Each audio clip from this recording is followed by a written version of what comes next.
Digelar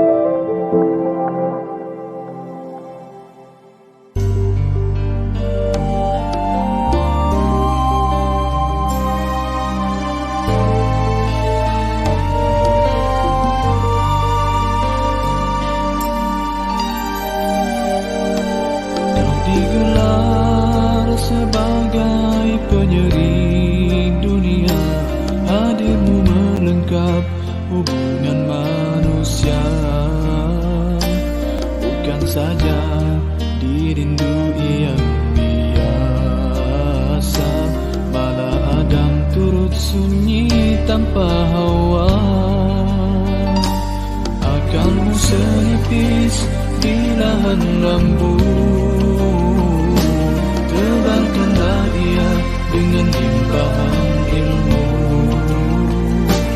Jua hatimu bak kaca yang lembut, buatkanlah ia dengan iman yang teguh.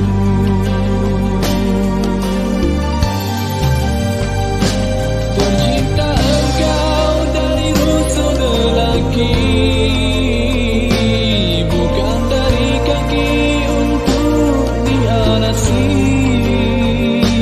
bukan dari kepala untuk dijunjung, tapi dekat di bahu untuk dilindung, dekat jua di hati untuk dikasihi.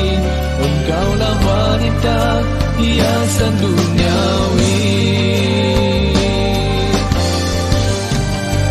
Mana mungkin lahirnya bayangan yang lurus elok, jika datangnya dari kayu yang bengkok. Begitulah pribadi yang dibentuk.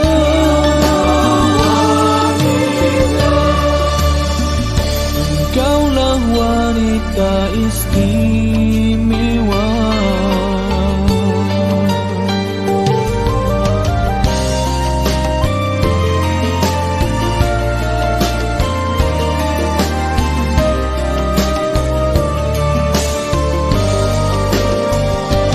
Tercipta engkau dari unsur lelaki, bukan dari kaki untuk dialasi, bukan dari kepala untuk dijunjung, tapi dekat di bahu untuk dilindung, dekat jua di hati untuk dikasihi. Engkaulah wanita hiasan duniawi. Mana mungkin lahirnya bayangan yang lurus elok, jika datangnya dari kayu yang bengkok. Begitulah pribadi yang dibentuk. Didiklah wanita dengan keimanan, bukannya harta atau pujian, karena tidak derita berharap pada yang binasa. Engkaulah wanita istimewa. Sedarilah insan istimewa, bawa kelembutan bukan kelemahan, bukan jua penghinaan dari Tuhan, bahkan sebagai hiasan kecantikan.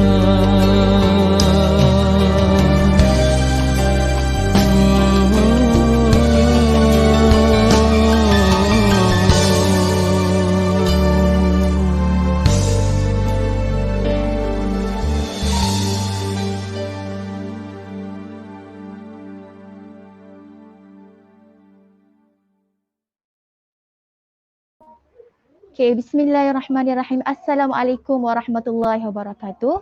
Alhamdulillahirabbil alamin wassalatu wassalamu ala asyrafil anbiya wal mursalin wa ala alihi wasahbihi ajma'in. Alhamdulillah, sebelum tu marilah kita buka majlis kita pada hari ini dengan Ummul Furqan Al-Fatihah. Bismillahirrahmanirrahim.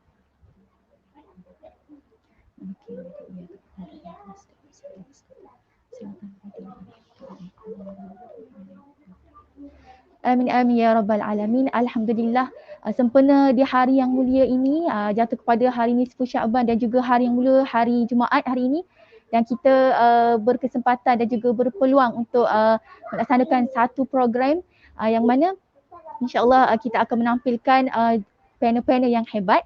Dan sebelum tu suka saya untuk menjemput pengasas Momen Buku untuk memberikan sedikit ucapan, iaitu saya mempersilakan Encik Ahmad Fakhrul Razi bin Yahya untuk menyampaikan sedikit ucapan. Dipersilakan. Assalamualaikum warahmatullahi wabarakatuh. Alhamdulillah wassalatu wassalamu ala Rasulillah wa ala alihi wa sahbihi wa wala. Rabbi shrah li sadri wa yassir li amri wa hlul 'uqdatam min lisani yafqahu qawli. Rabbi yassir wa la tu'assir ya karim. A'udzubillahi minasyaitonir rajim. Bismillahirrahmanirrahim. Fasaqalahuma thumma tawalla ila dhilli faqala rabbi inni lima anzalta ilayya min khairin faqir. Sadaqallahul azim. Terima kasih kepada MC dari Siti Sarah. Terima kasih kepada semua yang menghadiri ataupun bersama dengan sesi program hari ini. Hari ini kita akan sama-sama berbicara ataupun mengupas dalam satu program, iaitu resesi buku sempena Hari Wanita Sedunia 2022.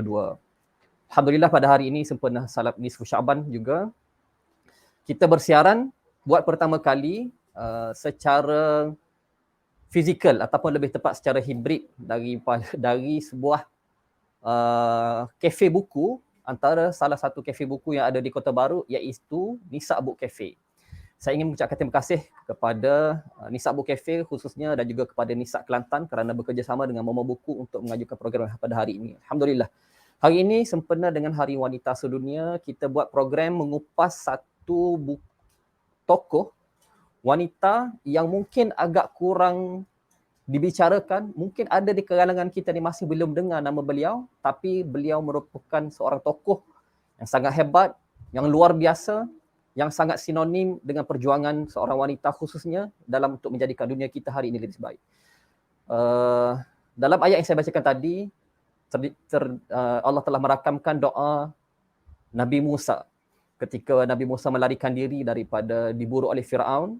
Maka Nabi Musa sampai ke sebuah tempat dan Nabi Musa berdoa, Rabbi inni lima anzalta ilayya min khairin faqir. Ya Allah, sesungguhnya aku sangat berhajat kepada apa jua rezeki yang engkau bagi kepada aku. Dalam keadaan yang begitu terdesak, dalam keadaan Nabi Musa tidak ada sesiapa untuk memohon pertolongan, dalam keadaan yang begitu sedih dan tidak ada hala tuju, maka Allah telah mendatangkan pertolongan, iaitu Allah mendatangkan dua orang wanita Madian yang datang kepada Nabi Musa, dan as the history unfold, kedatangan kedua-dua wanita ini menjadi titik mula kepada kebangkitan kesemula Nabi Musa untuk meneruskan perjuangan, dan akhirnya Nabi Musa menyelamatkan seluruh kaum Bani Israel daripada Firaun. Itu semua bermula kerana adanya wanita yang datang membantu Nabi Musa.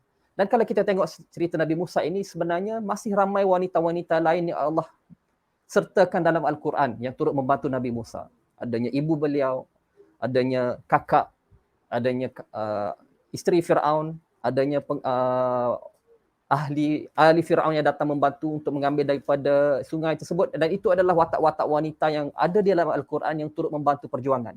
Inilah antara sinonim yang kita perlu telusuri melalui kisah Al-Quran, bahawa di sana terlalu ramai watak-watak yang turut membawa perjuangan bersama dalam kita menjadikan dunia ini lebih baik. Hari ini kita akan bicarakan seorang tokoh yang luar biasa. Siapakah tokoh itu? Kita sama-sama bersama dengan panel kita selepas pada ini. Sekali lagi saya ucapkan terima kasih khusus kepada Nisa Kelantan dan juga Nisa Book Cafe. Terima kasih kepada semua kerana menghadiri program ini pada hari ini. Siru ala barakatillah. Assalamualaikum warahmatullahi wabarakatuh. Waalaikumsalam warahmatullahi wabarakatuh. Terima kasih diucapkan kepada Encik Ahmad Fakhrul Razi atas ucapan sebentar tadi. Baiklah, kini tibalah masa yang kita nanti-nantikan untuk kita mengupas buku yang bertajuk Perempuan yang Mendahului Zaman dan Rahmah El-Yunisiyah, Sang Pendidik Bergelar Syaikhah, yang akan dikupas oleh panel-panel hebat kita pada hari ini. Dan sebelum tu saya ingin memperkenalkan panel-panel kita dan saudari moderator kita. Baik, panel yang pertama diberi nama Nur Iliani Muhammad Nawawi, merupakan pengasas bersama Momen Buku. Manakala panel kita yang kedua, saudari Wan Zuhaira Nasrin binti Abdullah, yang merupakan semi-finalis Da'i Muda Yadim. Yang seterusnya, saudari moderator kita, saudari Ainin Sofia binti Mukhtar, merupakan aktivis Momen Buku. Baik, tanpa melengahkan masa lagi, saya menyerahkan majlis kepada saudari moderator. Dipersilakan. Wanita adalah tiang kemajuan sebuah peradaban dan wanita juga merupakan sosok pejuang yang akan melahirkan ribuan pejuang pada masa akan datang. Assalamualaikum warahmatullahi wabarakatuh. Saya Ainin Sofia binti Mukhtar selaku moderator anda pada pagi ini. Dan terima kasih diucapkan kepada saudari pengurusi majlis kita, Cik Siti Sarah binti Abdullah. Dan alhamdulillah pagi ini dapat kita bersama-sama dalam program resensi buku anjuran Kelab Buku Malaysia dengan kerjasama Nisa Negeri Kelantan dan juga Nisa Book Cafe. Dan pagi ini kita bersiaran secara langsung di Nisa Book Cafe tingkat 2 Dataran Usahawan Stadium Sultan Muhammad keempat. Jadi terima kasih diucapkan kepada Nisa Book Cafe atas tajaan tempat yang cukup menarik pada pagi ini. Jadi saya juga ingin mengucapkan ribuan terima kasih kepada sahabat-sahabat yang bersama kami.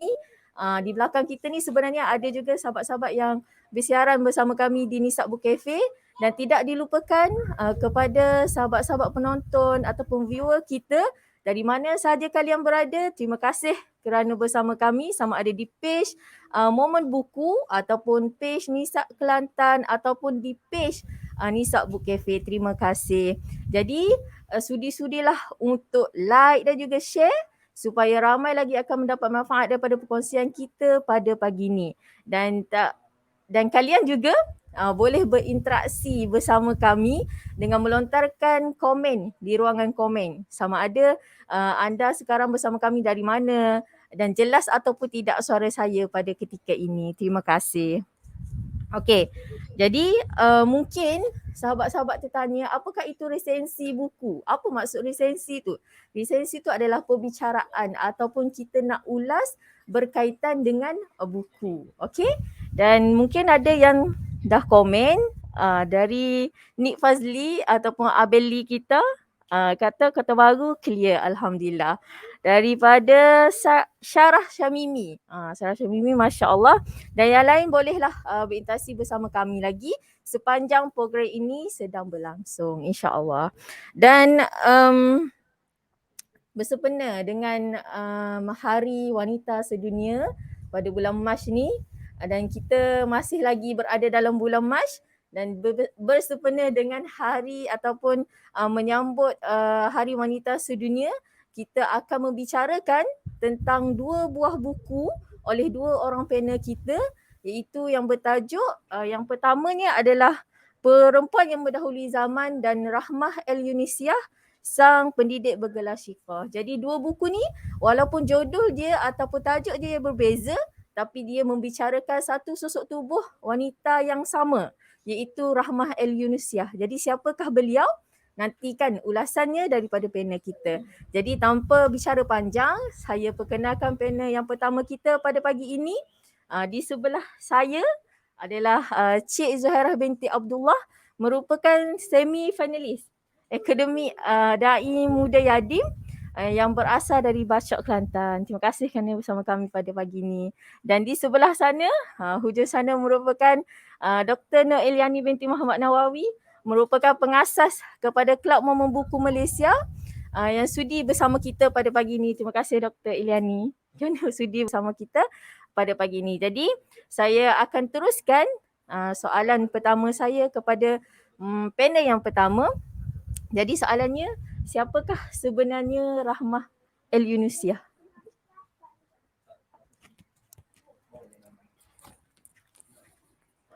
Terima kasih kepada moderator.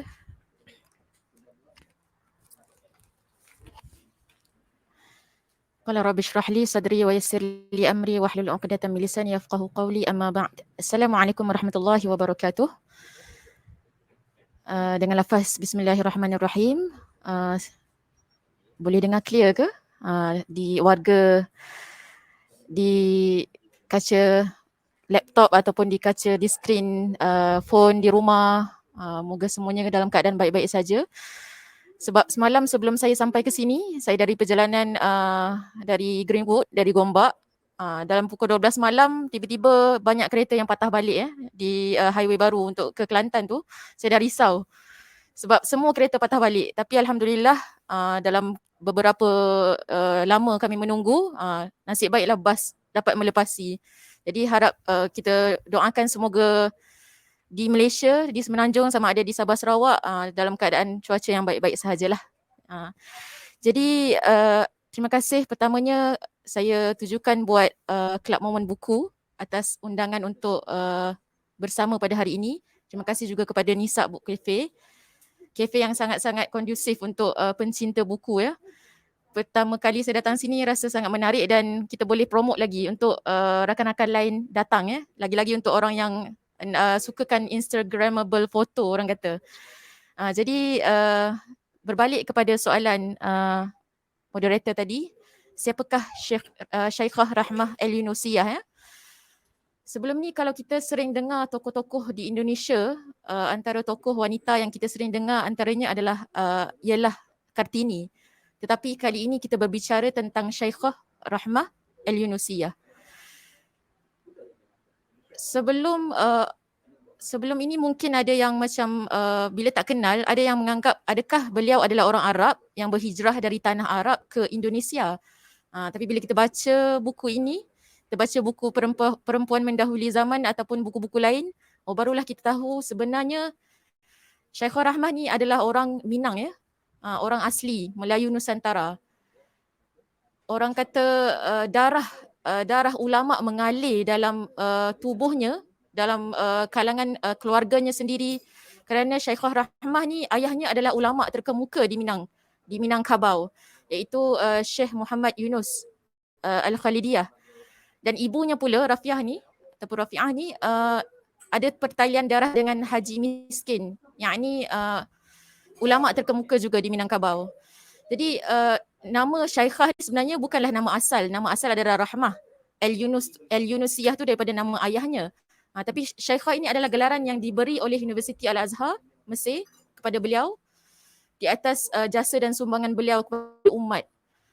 Jadi sebelum kita nak pergi lebih jauh tentang istilah Syekhah itu sendiri, mungkin ada dalam kalangan kita yang pernah melancong ataupun jalan-jalan di Sumatera Barat Indonesia ya. Jadi kalau kita baca tentang kisah beliau, ia berada sangat dekat dengan hati saya lah.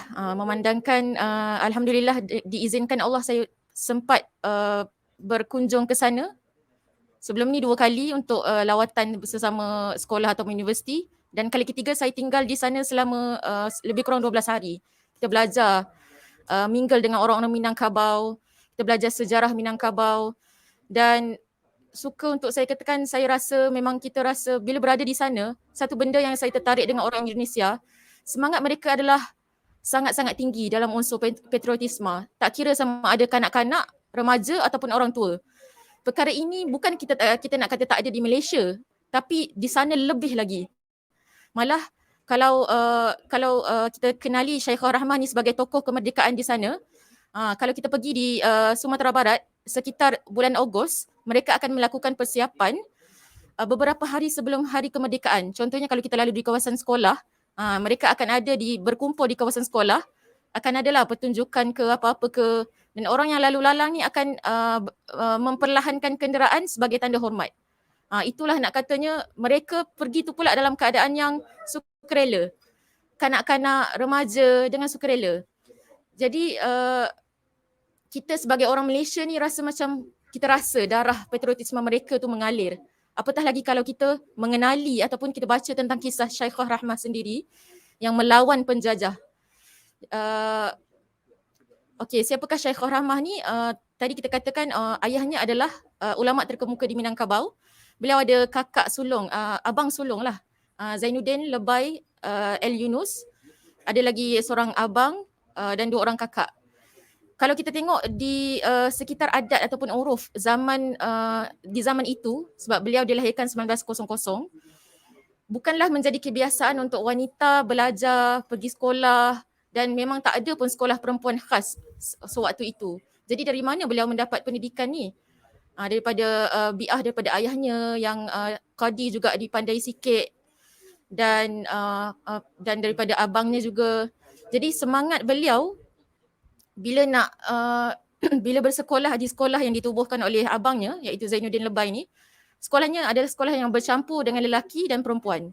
Sekolah agama yang bercampur lelaki dan perempuan, jadi timbul rasa bukan tak puas hati, sedikit ketidakpuasan hati dalam hati Syekhah Rahmah, sebab dia rasa ada benda yang terbatas.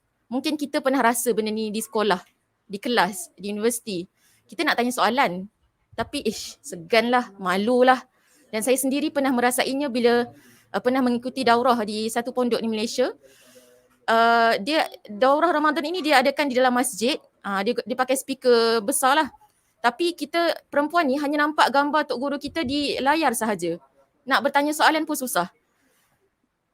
Lagi-lagi kita belajar tentang agama, tentang fiqh, memang sangatlah orang kata mencabar. Lepas tu nak pergi cari pula tok guru tak tahu kat mana. Sebab dia lain kan aura ataupun bi'ah bila kita berada di pondok. So bila saya baca buku ni, dia sangat dekat di hati saya sebab ya Allah, Syekhah Rahmah, saya merasai apa yang Syekhah rasa. Dan beliau katakan yang di situ ramai murid perempuan tak mampu nak bertanya soalan sebab segan, dan ada masanya macam apa yang didedahkan ataupun dikongsikan oleh tok guru kepada murid perempuan dengan murid lelaki sedikit berbeza. Mungkin guru sendiri pun segan. Jadi beliau nak adakan orang kata satu institusi khas untuk perempuan yang boleh melahirkan muslimah sejatilah dalam bahasa mudahnya. Maka tertubuhlah Madrasah Diniyah Lil Banat ataupun dipanggil Diniyah Putri.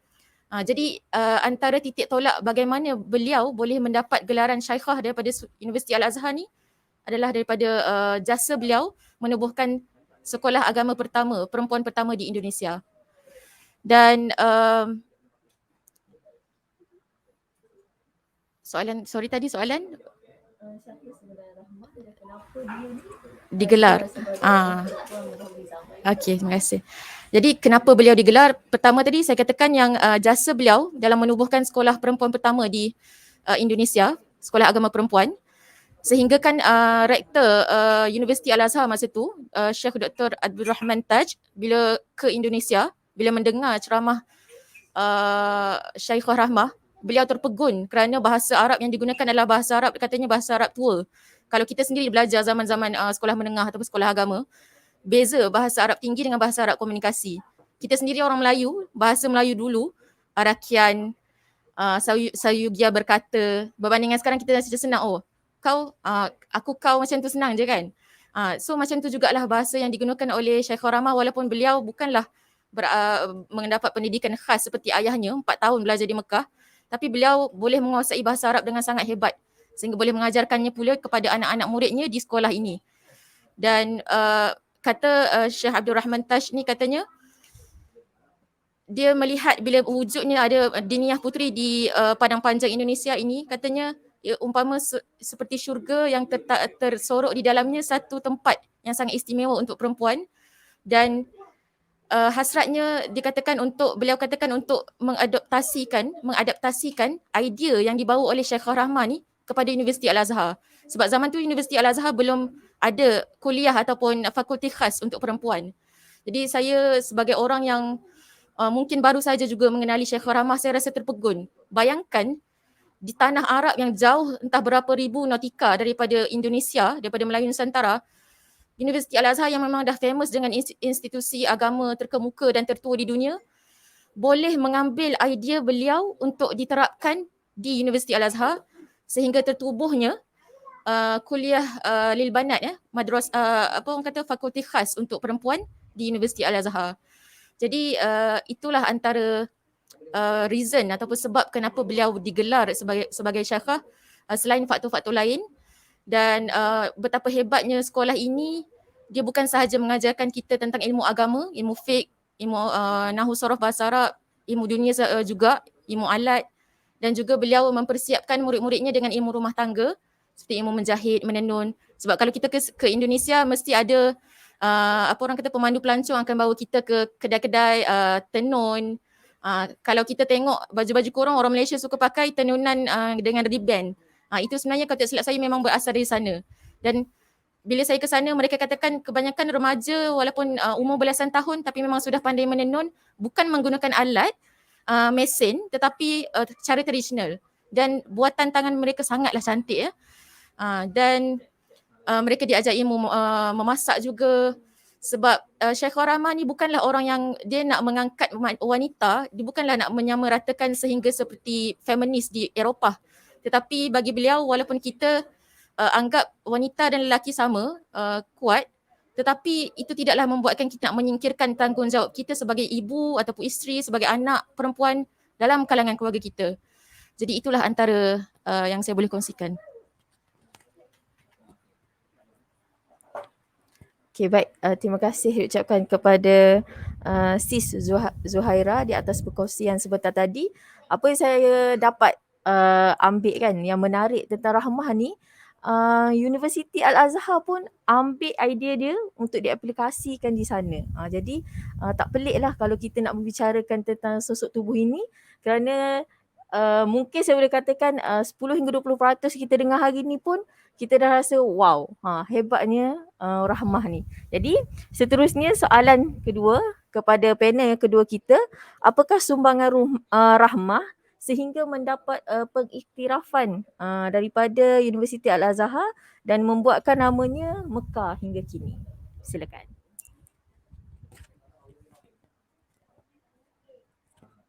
Auzubillahi minasyaitonirrajim. Bismillahirrahmanirrahim. Terang ke suara saya? Alhamdulillahirabbil alamin wassalatu wassalamu ala asyrafil anbiya'i wal mursalin wa ala alihi wa sahbihi ajma'in. Qala rabbi shrah li sadri wa yassir li amri wahlul 'uqdatam min lisani yafqahu qawli waj'al li waziran min ahli Haruna akhi ushdud bihi azri wa ashrikhu fi amri kay nusabbihaka katsira wa nadhkuraka katsira innaka kunta bina basira. Terima kasih kepada pengerusi majlis. Terima kasih kepada tuan rumah Nisa Bu Cafe yang menyediakan tempat yang sungguh selesa. Jadi siapa-siapa yang ingin mendapatkan khidmat tempat untuk belajar dengan kemudahan internet yang laju, boleh datang ke sini ya. Terletak di Medan Usahawan. Alhamdulillah, segala puji dan syukur dipanjatkan kepada Allah SWT kerana dengan karunia-Nya kita dapat berkumpul dan kita sama-sama berdikit-dikit mengumpulkan amalan kebaikan, kerana dengan amalan kebaikan itu diharapkan kita mampu untuk mempersembahkan ia di hadapan Allah SWT agar dengan rahmat dan kurnia daripada Allah SWT itu membantu kita untuk mendapatkan syurga di sisi Allah SWT. Selawat dan salam kepada Rasulullah sallallahu alaihi wasallam yang mana tiada insan lain yang lebih mencintai kita seperti Rasulullah sallallahu alaihi wasallam, dan kita mengharapkan pada akhirnya di akhirat kelak kita di antara golongan-golongan yang berada di barisan belakang Rasulullah sallallahu alaihi wasallam. Dan seterusnya semoga kita bersama-sama menjadi kumpulan yang saling mencintai kerana berusaha untuk menjadikan Rasulullah sallallahu alaihi wasallam sebagai ikutan, insya-Allah. Terima kasih kepada pengurusi majlis di atas soalan yang diajukan.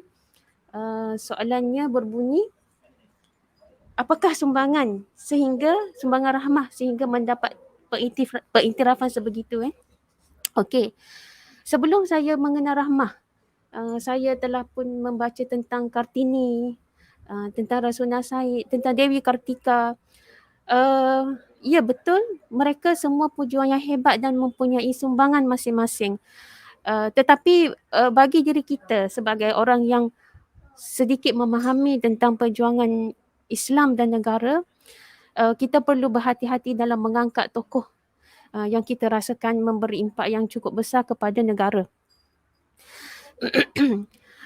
Tanpa menidakkan peranan masing-masing, saya kira Rahmah El-Unsiah ini ketokohannya lebih tinggi daripada gelaran yang diberikan oleh Syekhul Azhar. Ini satu buku yang saya beli. Ini direct daripada Indonesia. Saya kira buku ni tak jumpa di Shopee. Mungkin lama-lama nanti akan masuk Shopee juga. Rahmah El-Unsiah, Sang Pendidik Bergelar Syekhah. Buku ni dia bagi siap dengan timeline yang mana kita boleh lihat perjalanan hidup seorang wanita muda ini tidaklah senang.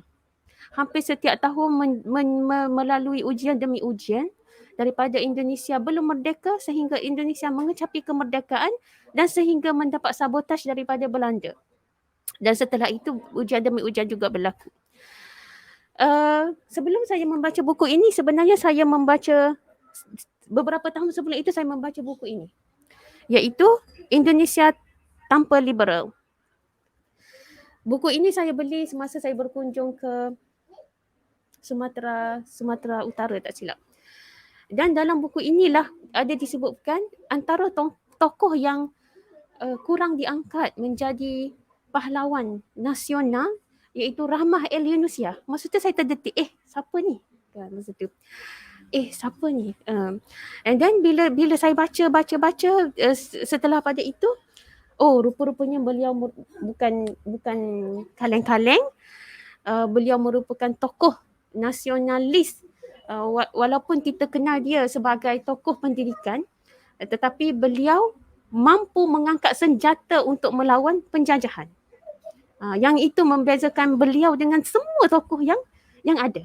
Beliau mempunyai package yang cukup lengkap, pendidikan dan juga revolusionalis. Antara orang ataupun student dia, saya cuba memperkenalkan beberapa buku yang mana ianya menjadi satu puzzle yang dicantumkan untuk saya mengenali Rahmah El-Unsiah. Satu lagi buku ialah Ibu Melayu Mengelilingi Dunia dari Rumah ke London, pengalaman peribadi Tan Sri Dr. Hajah Aisyah binti Ghani, iaitu Menteri Am dan Sosial pertama Malaysia, yang mana beliau merupakan anak didik Rahmah El-Unsiah. Antara orang lain yang mendapat mendapat didikan direct daripada Rahmah El-Unsiah ialah Syamsiah Fakih. Syamsiah Fakih yang merupakan kita kenal, beliau merupakan pejuang kiri. Aisyah Ghani merupakan wanita UMNO, ketua wanita UMNO.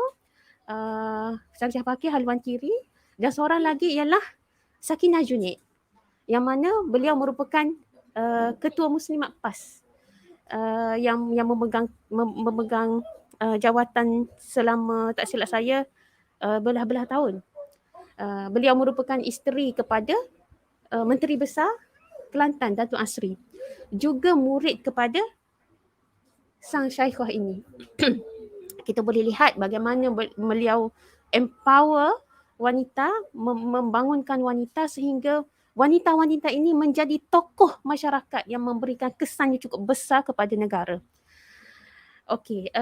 Bagaimana sampai Universiti Al-Azhar mengurniakan darjah kebesarannya sebegitu rupa, kan? Saya ada buat sedikit catatan lah. Beliau merupakan wanita pertama yang membangunkan sekolah dan institusi pendidikan khusus untuk kaum wanita. Kalau sekarang kita merasakan benda tu biasa saja, tetapi kita kena pergi ke zaman tersebut. Cuba kita hidup pada zaman tersebut pada tahun 1900 kan. Rahmah El-Unsiah ni dia lahir pada tahun 1900. Kartini meninggal pada tahun 1904. Jadi timeline tu dia macam overlap sikit dengan Kartini lah. Beliau dilahirkan daripada keluarga ulama yang berpegang teguh dengan agama, dan beliau mendapat pendidikan tidak formal pada awalnya, membaca dan menulis daripada abang-abangnya. Tetapi dikatakan beliau ini merupakan seorang mempunyai karakter yang keras, berhati keras. Maksudnya memang budak ni orang yang determine untuk dapatkan sesuatu. Daripada kecil lagi kita dah nampak karakter dia. Dan seterusnya apabila beliau mendapat pendidikan di Diniyah School, dipanggil co-education, masa tu abang dia telah pun mewujudkan satu sistem pendidikan yang mana pendidikan tu majoriti kaum lelaki, tetapi ada co-education yang mana ada kelas-kelas untuk wanita lah, bercampur. Timbul satu, sebagaimana yang Aira sebut tadi kan, satu cetusan dalam minda dia yang mana perlu terdapat satu keperluan untuk mewujudkan kelas asing apabila membicarakan soal-soal fiqh wanita yang agak tabu, kan? Contohnya darah haid dan sebagainya. Jadi perkara tu perlukan satu kelas yang khusus untuk wanita. Jadi bermula daripada situlah tercetusnya untuk mewujudkan satu kelas wanita. Ada satu benda yang saya highlight, yang saya rasa nak highlight jarak masa di antara Rahmah Indonesia dengan zaman yang orang menerima bahawa perempuan itu perlu belajar. Saya kira-kira lebih kurang 50 tahun. Jadi pemikiran dia 50 tahun ke hadapan. Sebab pada tahun 1950-an lah baru Universiti Al-Azhar macam tercetusnya untuk buat kuliah lil banat pada waktu itu. Jadi lebih kurang tambah tolak 30 ke 50 tahun pemikiran dia mendahului zaman. Subhanallah. Dari mana beliau dapatkan sebegitu? Kerana orang kata sebagaimana acuan begitulah kuihnya. Beliau sudah pun diacu oleh didikan agama yang bagus daripada abangnya. Nombor 2, peranan seorang lelaki yang beriman terhadap pembangunan seorang wanita. Kita sebelum ini dimomokkan dengan kalau orang tu beragama, orang tu macam mengongkong wanita. Buktinya pada tahun 1923 apabila Rahmah Indonesia mahu mewujudkan sebuah sekolah untuk wanita, siapa yang jadi pendukung kuat? Abangnya, iaitu ulama pada masa itu. Jadi tidak betul orang kata kalau orang tu kuat beragama, kongkong wanita. Seringkali saya katakan setiap kali live, saya bagi tahu semakin beriman seorang lelaki itu, semakin gentleman terhadap wanitanya. Okey, okey, seterusnya. Ya, sebagaimana yang saya bagi tahu tadi, dia bukan sahaja seorang pengasas institusi pendidikan tetapi dia merupakan revolusionis zaman. Beliau pemikiran beliau sudah pun mendahului zaman. Cuba kita fikir pada waktu itu orang mengejek. Apabila Rahmah buat sekolah tu orang mengejek. Mengapa mahu dikelek-kelek buku sedangkan kaum wanita itu dipinggit di rumahnya. Maksud dipinggit tu maksudnya dijaga di rumahnya dan mereka sepatutnya berada di rumah lah. Jadi perempuan ini menongkah arus. Kenapa dia jadi famous? Sebab dia menongkah arus lah. Kan? Orang kata bad publicity is still a publicity. Dan pada zaman ini, pada zaman orang yang suka lagi untuk menerima perjuangan untuk memperkasakan wanita ini, dilihat sebagai bad publicity lah, kan, menongkah arus. Tetapi beliau tidak pandang belakang sebagaimana kata-kata yang disebutkan famous apabila abang dia kata dia tak takut ke tentangan masyarakat. Dia kata apa? Kalau saya tidak mulai dari sekarang, maka kaum saya akan tetap ke belakang.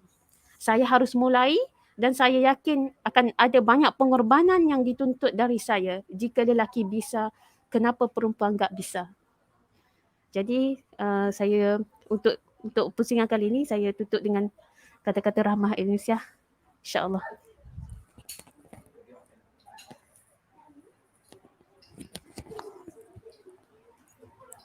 Baik, terima kasih diucapkan kepada Dr. Nur Iliani di atas kupasan buku sebentar tadi. Jadi tahulah kita bahawa kenapa beliau digelar Syekhah, kerana pemikiran dan juga kebesaran jiwa dia dalam mendidik perempuan ataupun puteri di zaman beliau. Dan kepada penonton juga yang bersama kami pada pagi ini, bolehlah jika ada persoalan yang ingin diajukan, boleh ajukan soalan dan insyaAllah jika berkesempatan saya akan membacakan soalan daripada kalian insyaAllah. Jadi seterusnya saya pergi kepada soalan ketiga dan soalan ini ditujukan kepada kedua-dua panel kerana dua-dua panel membawakan buku yang berbeza. Jadi berdasarkan buku yang kita bincangkan ataupun daripada panel-panel baca berkaitan buku ini, bagaimanakah latar belakang pendidikan Syekhah Rahmah yang membentuk peribadi beliau yang hebat. Silakan.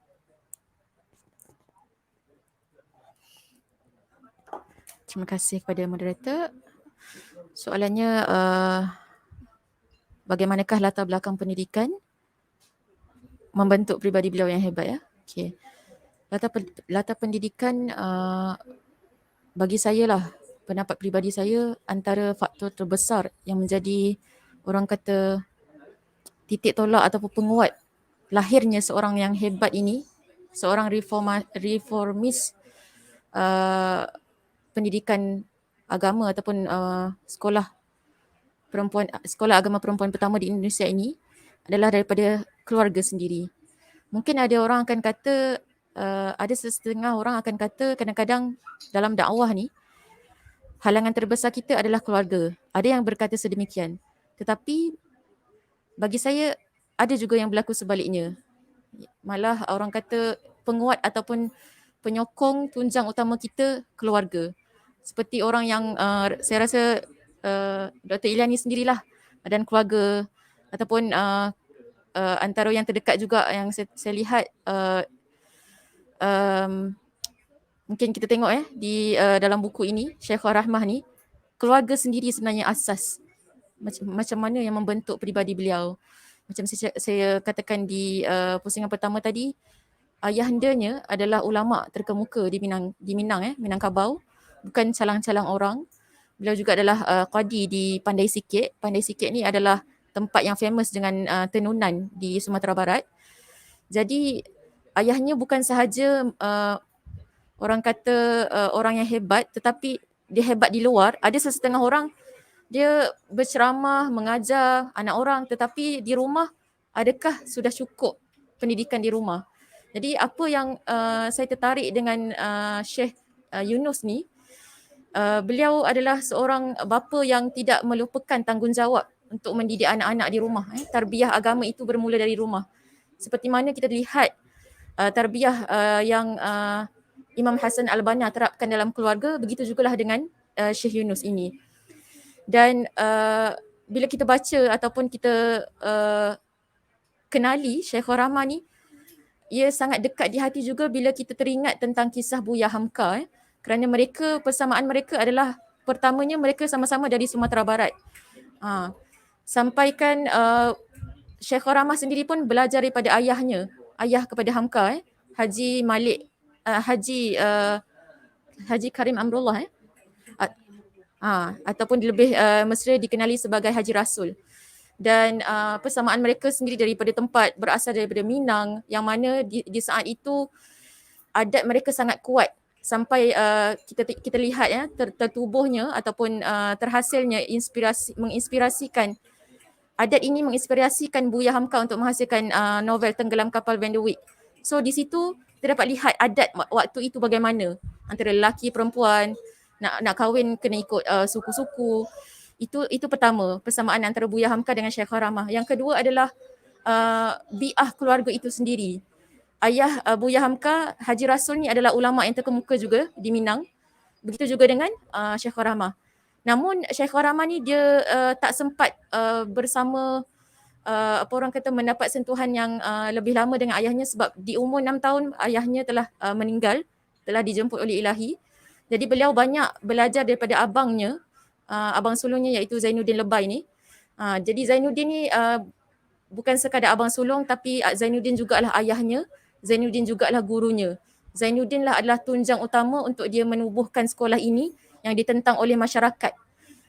Dan itu dari segi pendidikan dalam kalangan keluarga. Dan kita dapat lihat juga dalam buku ini, dia menceritakan bahawa kalau kita lihat tadi ayahnya adalah ulama terkemuka di Minang. Jadi ada antara murid Syekh Yunus ni yang menjadi guru kepada Syekh Rahmah. Dan macam yang saya cerita tadi, dia punya belajar sangat hebat bahasa Arab tu, sampai bila orang Arab sendiri dengar, Syekhul Azhar sendiri dengar, terpegun dengan bahasanya. Dan seterusnya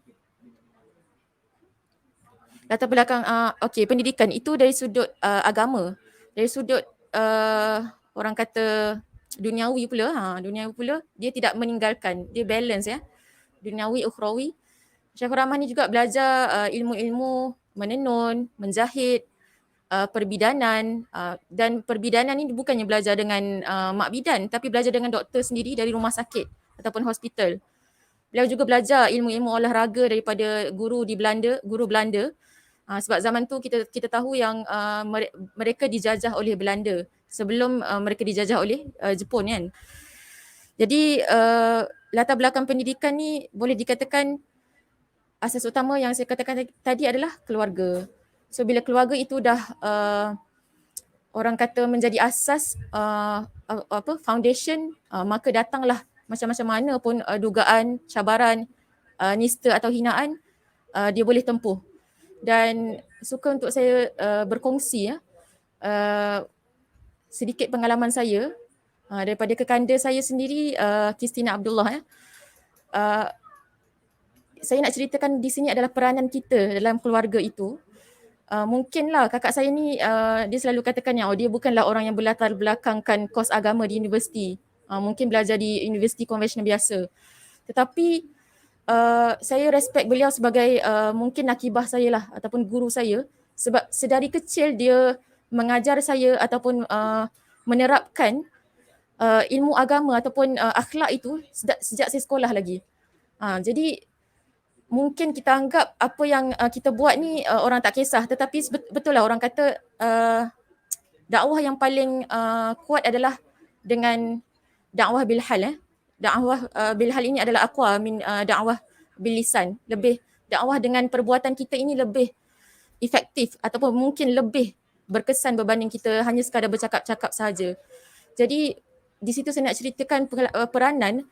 Bukan sekadar kita nak tengok peranan Syekhul Rahman, tak apalah dia ni orang-orang hebat, Sri Kandi, dia bolehlah dia buat macam tu. Tak semestinya. Kita sendiri di zaman sekarang, kita boleh lihat dan kita boleh terapkan dalam kelompok kecil kita sendiri, circle kita sendiri. Jadi apa yang saya nak highlight di sini adalah pentingnya peranan keluarga dalam apa orang kata, melahirkan seorang insan yang hebat sebegini. Itu saja, terima kasih. Okay, terima kasih kepada Sis Aira di atas perkongsian tadi. Apa yang saya dapat daripada perkongsian Sis Aira tadi adalah asas pendidikan dari rumah dan juga ketokohan seorang ayah tu memastikan anak dia ataupun jagaan bawahan dia menjadi seorang yang hebat, yang faham tentang ilmu agama dan juga ilmu duniawi. Jadi peri pentingnya seorang ketua keluarga memastikan keluarga dia menjadi seorang yang hebat dan juga faham tentang ilmu agama. Okey, baik. Seterusnya soalan yang tadi juga diajukan kepada Dr. Iliani. Silakan. Okay, terima kasih. Saya kira secara formalnya Aira sudah pun cover berkenaan pendidikan. Cuma saya ingin bawa satu sudut yang mana pendidikan ini tidak semestinya ianya berlaku secara formal. Iaitu tarbiyah ni kadang-kadang ia berlaku secara tak formal dan tarbiyah daripada Allah itu yang terbaik. Rahmah Elinsyah ni betul lah orang kata kan macam keluarga menyediakan sayap untuk terbang tinggi. Tetapi kemahuan kita untuk terjun supaya boleh terbang itu adalah kemahuan kita sendiri kan. Kalau dapat sayap sebesar alam pun tetapi jiwa kecil tidak akan menjadi sesuatu perjuangan itu berlaku kan. Okey, Rahmah Elinsyah ini dibentuk saya kira secara tarbiyahnya dibentuk secara holistik lah. Daripada kecil ayahnya dan abangnya kan Dan seterusnya beliau sendiri itu punya keinginan yang cukup tinggi untuk belajar bidang yang kemungkinan asing bagi dia. Macam contohnya beliau belajar cara perbidanan. Tak pasal-pasal tu kalau orang kata kan. Seorang ustazah belajar perbidanan kan. Dan ada satu ketika lembu nak melahirkan anak, ialah nak beranak kan. Tapi anak tu sosang. Jadi beliau ni disebabkan jiwanya seorang pendidik dan seorang yang keibuan, walaupun dia tidak punya anak, dia pernah berkahwin tetapi dia tidak dianugerahkan cahaya mata lah. Tetapi jiwa keibuannya sangat tinggi. Beliau membidani sapi tersebut dan selamatlah kan. Dan seterusnya beliau juga menongkah arus belajar olahraga sampai ke tahap belajar gimnastik. Beliau juga belajar cara-cara menanam, cara-cara menenun. Rupa-rupanya, ianya orang kata kan, apabila kita menghadapi sesuatu ataupun kita belajar sesuatu, jangan rasa perkara itu merugikan kita dan tidak memberi manfaat kepada kita. Sedangkan itu merupakan dots of life. Dots of life ni apa tahu? Titik-titik kehidupan yang mana pada suatu hari kita akan merenung kembali, ya Allah, terima kasih ya Allah, rupa-rupanya Allah mentakdirkan aku berada di situ untuk memberikan sesuatu yang kemungkinan kita tak akan faham apa kalau kita tak mengalaminya. Yang tu satu kan. Beliau juga pada awal-awal, maksudnya sisi-sisi pentarbiahan kan, sisi-sisi pentarbiahan daripada masyarakat yang mana membentuk beliau, dan juga sisi-sisi pentarbiahan daripada Allah yang mana membentuk seorang tubuh Syekhah Rahmah Yunusiah ni. Pada tahun 1923 ditubuhkan sekolah yang mana di situ memang pada masa itu terdapat tantangan yang tidak sedikit lah daripada masyarakat pada waktu itu. Namun lebih kurang setahun setelah itu, abangnya yang menjadi tonggak kekuatan meninggal dunia. Abangnya ulama muda yang pada masa tu orang duk cakap bakal menghiasi darsa-warsa Indonesia dengan lebih baik, tetapi Allah lebih menyayanginya. Abangnya meninggal pada umur 34 tak silap. Muda lagi. Rahmah tidak patah semangat kan, tetap mendirikan sekolah yang mana pada awal-awal pendirian sekolah itu sudah ada 71 murid. Ramai kan, subhanallah. 71 orang murid wanita Minang yang berusaha memperbaiki diri. Setelah pada itu beliau menubuhkan sekolah menyesal. Apa itu sekolah menyesal? Sekolah untuk membasmi buta huruf di kalangan ibu-ibu. Tengok macam mana futuristiknya minda. Kerana beliau berkata, jika ingin mendidik seorang manusia, didik lelaki. Jika ingin mendidik keluarga, didiklah wanitanya. And then pada tahun 1926 berlaku gempa bumi yang dahsyat di Padang Panjang. Tak silap saya, bila saya baca-baca tu dekat 10 skala Richter, 9 poin lebih tak silap. Yang mana gegaran itu sangat dahsyat. Sekolah yang beliau tubuhkan pada awalnya berbentuk sekolah apa orang panggil buat dengan buluh, atap rumbia. Memang total loss. Dan sahabat beliau yang menjadi di antara tunjang belakang juga, tulang belakang Nanisah namanya, meninggal pada gempa tersebut. Tetapi ada catatan yang mengatakan Rahmah tidak mengambil masa yang lama untuk bersedih. Beliau terus mendirikan sekolah darurat. Subhanallah. Dengan cara bergotong royong. Dan pada masa itu orang-orang lelaki sudah mula nampak perjuangan beliau ini merupakan satu perjuangan yang cukup baik. Gotong royong, kutip batu-batu ni untuk buat sekolah baru.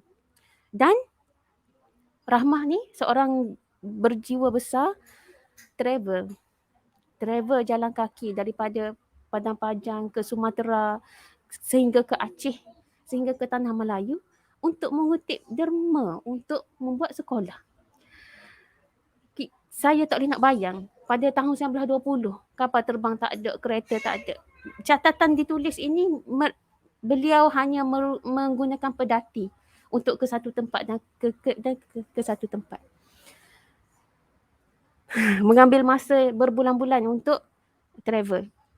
Hanya untuk mendapatkan derma daripada masyarakat demi membangunkan sekolah beliau. Dan itu perkara-perkara yang berlaku yang memberi kekuatan kepada beliau lah. Tetapi kita jangan lupa beliau yang memberikan kekuatan, yang memberikan tarbiyah pendidikan kepada orang lain macam mana, kan? Selain pada orang tengok dia ni kuat dan sebagainya, macam mana beliau didik protegi dia. Ada satu catatan yang menunjukkan beliau mendidik anak-anak muridnya menggunting dan menjahit pakaian sendiri, menjelujur dan menisik. Kalau perasan kan, yang satu buku. Kalau perasan, ni beliau. Pakaiannya sangat piawai, muslimah, kan? Pakaian ni sekarang ni tak asing dah. Kita memang pakai shawl, kan? Dan kita memang pakai baju kurung.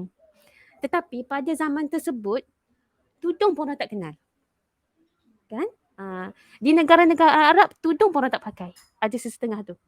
Macam mana beliau boleh mencipta baju sendiri, tudung sendiri yang bersifat shawl.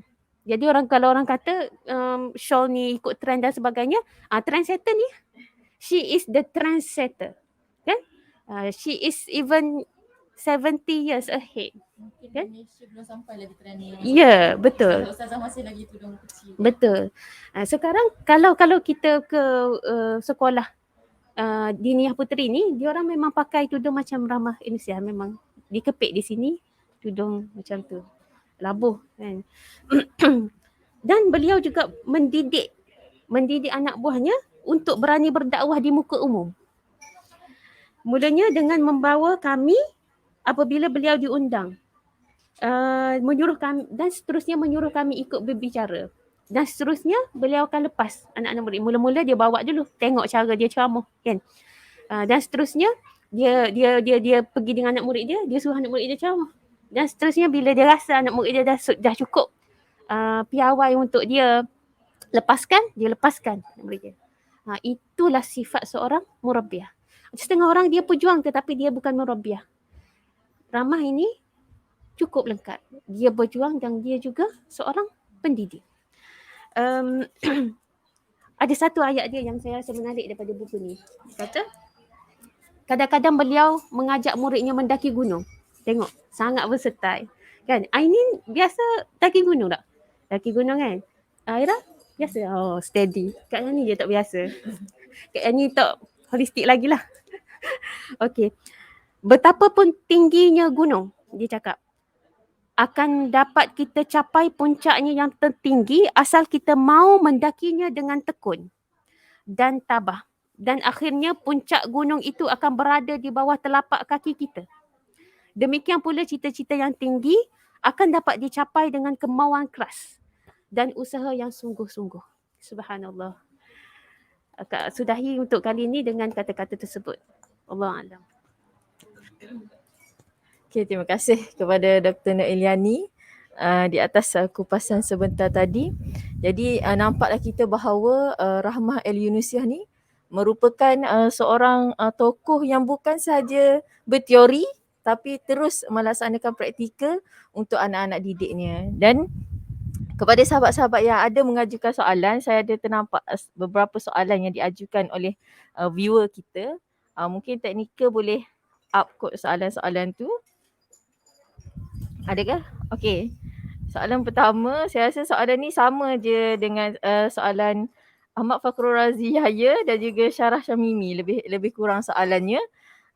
Jika di Indonesia banyak pejuang-pejuang reformasi yang sering dipopularkan melalui penulisan bahkan difilmkan, baik Raden Adjeng Kartini, Rahmah Al-Yunusiah dan banyak lagi. Jika boleh, panel berkongsi jikalau di Malaysia, siapa tokoh wanita yang menarik untuk dicari gali atau kisah serta perjuangannya. Okey, sama juga dengan soalan daripada Ahmad Fakhrul Razi, siapakah watak seperti Rahmah yang ada di Malaysia? Okey, mungkin boleh panel kita jawab soalan ni.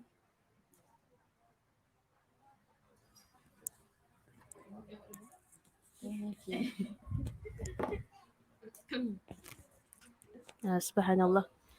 Terima kasih.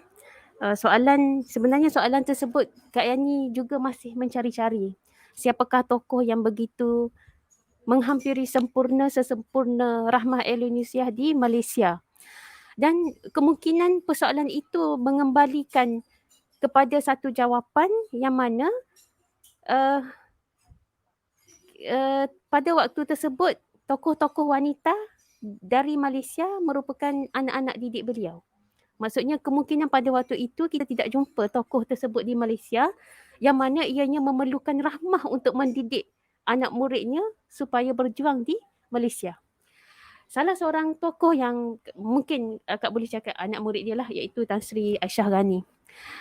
Ni pun bukan kaleng-kaleng Ibu Melayu Mengelilingi Dunia. Boleh beli. Kak beli rasanya buku ni buku second hand kot dulu. RM10 kot di Shopee. Tan Sri Aisyah Ghani ni merupakan ketua wanita UMNO pada tahun 1950-an dan beliau juga merupakan Menteri dan Sosial pertama Malaysia. Antara perkara yang kita boleh dapat daripada beliau yang kita rasa macam outstanding, keinginan beliau untuk belajar. Beliau ni naik kapal laut pergi ke UK untuk belajar, tinggal anak-anak kepada suaminya, dan hasil didikan Rahmah juga menjadikan dia seorang wanita yang kuat, sanggup tinggal anak. Dulu tak jumpa lagi orang tinggal anak sebab nak pergi belajar, orang perempuan. Dan suami dia juga berjiwa besar, tinggal anak kecil kepada dia supaya isteri boleh menyambung pelajaran ke luar negara. Subhanallah. Mungkin saya kira pada waktu itu dia seorang je kot. Dia seorang je kot keluar ke overseas untuk belajar kan. Okay. Antara tokoh lain pada masa tu satu benda mungkin ada tetapi catatan kita kurang dari sudut catatan. Jadi kita mungkin tidak tahu ni kalau Tan Sri Aisyah Ghani tidak menulis, mungkin kita pun sekarang ini tak kenal siapa beliau kan. Antara yang terbaca hasil catatan ialah Samsiah Fakih kan. Antara pejuang yang mungkin kurang diberikan perhatian tetapi tekad perjuangan dia sangat tinggi. Mana mungkin seorang wanita yang mampu untuk bergerilya,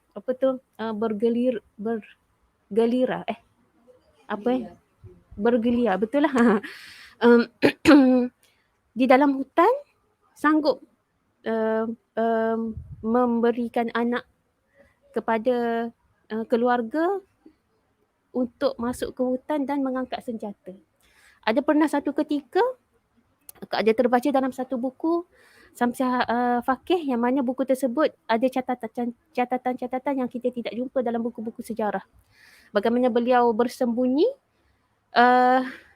di sebalik rimbunan pokok dan pada masa itu musuh datang mencengkam rambut beliau dan tarik. Beliau beliau menahan kesakitan itu tanpa mengeluarkan sedikit pun suara. Tahan. Sangat mempunyai ketahanan mental yang tinggi. Tokoh-tokoh lain mungkin kita agak sukar untuk bahas secara terperinci disebabkan tulisan-tulisan yang agak kurang lah. Adapun mungkin dari sudut periwayatan mungkin kita boleh dapat dari semasa ke semasa. Sebab itu penting untuk kita menulis. Kerana kita boleh cerita sekarang ini tetapi kita tidak pasti dalam 50 ke 70 tahun lagi adakah anak-anak cucu kita mengenal sosok-sosok tubuh yang memberikan kita satu keistimewaan ataupun rezeki kemerdekaan yang cukup selesa pada waktu ini.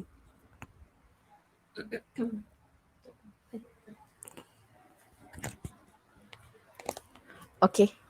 Baik. Tu antara dua nama tokoh yang mungkin tidak setanding, kita kata tidak setanding lah dengan Rahmah El-Yunusiyah, tetapi mana tahu akan datang lahirnya Rahmah El-Yunusiyah Malaysia, wallahu alam, insya-Allah. Okey, jadi seterusnya saya pergi kepada soalan yang seterusnya kepada kedua-dua panel. Ya, ada soalan ke dari sini? Kalau ada soalan boleh penonton sini boleh koyok. Boleh bagi kertas, nanti saya baca insya-Allah. Okey, seterusnya saya pergi pada soalan seterusnya. Buku keduanya berbeza, tulisan juga daripada orang yang berbeza. Mungkin ada topik ataupun bab yang menyebabkan panel-panel kita bila baca tu rasa tertarik dan ingin kongsikan kepada penonton kita pada pagi ini. Silakan. Terima kasih. Buku yang antara yang apa orang kata sumber yang saya mengenali beliau adalah, maafkan saya, daripada buku ini ya, Perempuan yang Mendahului Zaman, sebuah novel biografi Syekhah Rahmah El-Yunusiyah, pendiri sekolah perempuan pertama di Indonesia, Diniyah Putri, Padang Panjang 1923. Jadi buku ini pun terbitan Indonesia ya. Boleh dikatakan jujur saya katakan ini dia berbentuk novel ya. Kata silap saya yang Dr. Ilani baca tu berbentuk non-fiction kan. Ya, ini berbentuk novel ya. Tapi info-info yang digarap dalam novel ini adalah info-info yang insya-Allah sahih lah, sebab penulis sendiri menggunakan banyak sumber-sumber lain juga. Tapi ada satu peristiwa yang diceritakan dalam buku ini yang membuatkan saya menangis tanpa henti. Ada satu peristiwa di mana okey, sebelum kita menuju ke peristiwa itu, suka untuk saya kongsikan yang seperti mana kita tahu ya, Indonesia juga dijajah oleh penjajah. Kalau kita dijajah oleh Inggeris, oleh British, mereka dijajah oleh Belanda.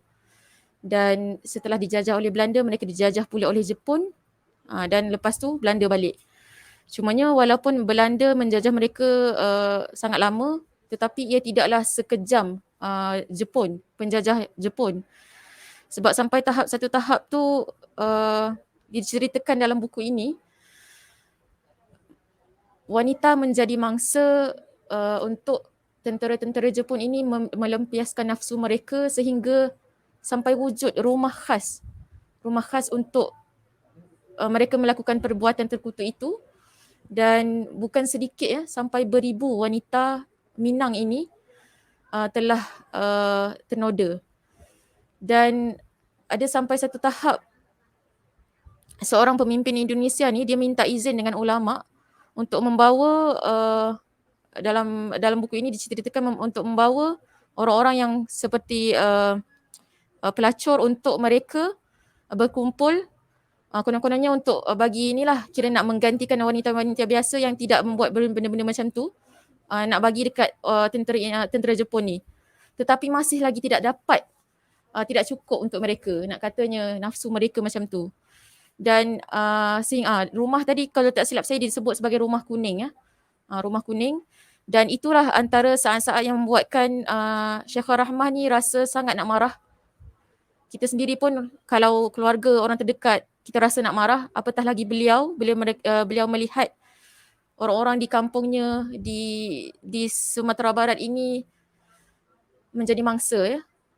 Dan itu antara kezaliman mereka. Ada lagi benda-benda lain yang membuatkan bila kita baca tu kita teringat ya, kezaliman mereka di tanah Melayu, seperti itulah.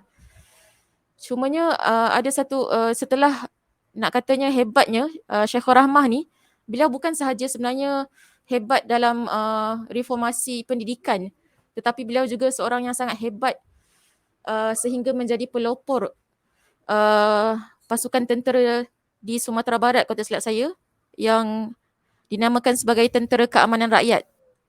Orang Indonesia sebut TKR, kalau kita sebut TKR lah kan, di Padang Panjang untuk menjamin bekal dan juga bantuan alat senjata bagi mereka. Dan Diniyah Puteri ni, sekolah ataupun madrasah yang ditubuhkan oleh beliau ni menjadi pusat sementara untuk mereka merawat mangsa-mangsa ataupun mangsa-mangsa lah. Jadi nak kata hebatnya beliau adalah boleh bayang tak dalam ramai-ramai dalam tentera tu semua lelaki, tapi boleh wujud seorang Sri Kandi, seorang wanita seperti beliau yang datang daripada latar belakang agama yang orang kata mengetuai lah pasukan ini.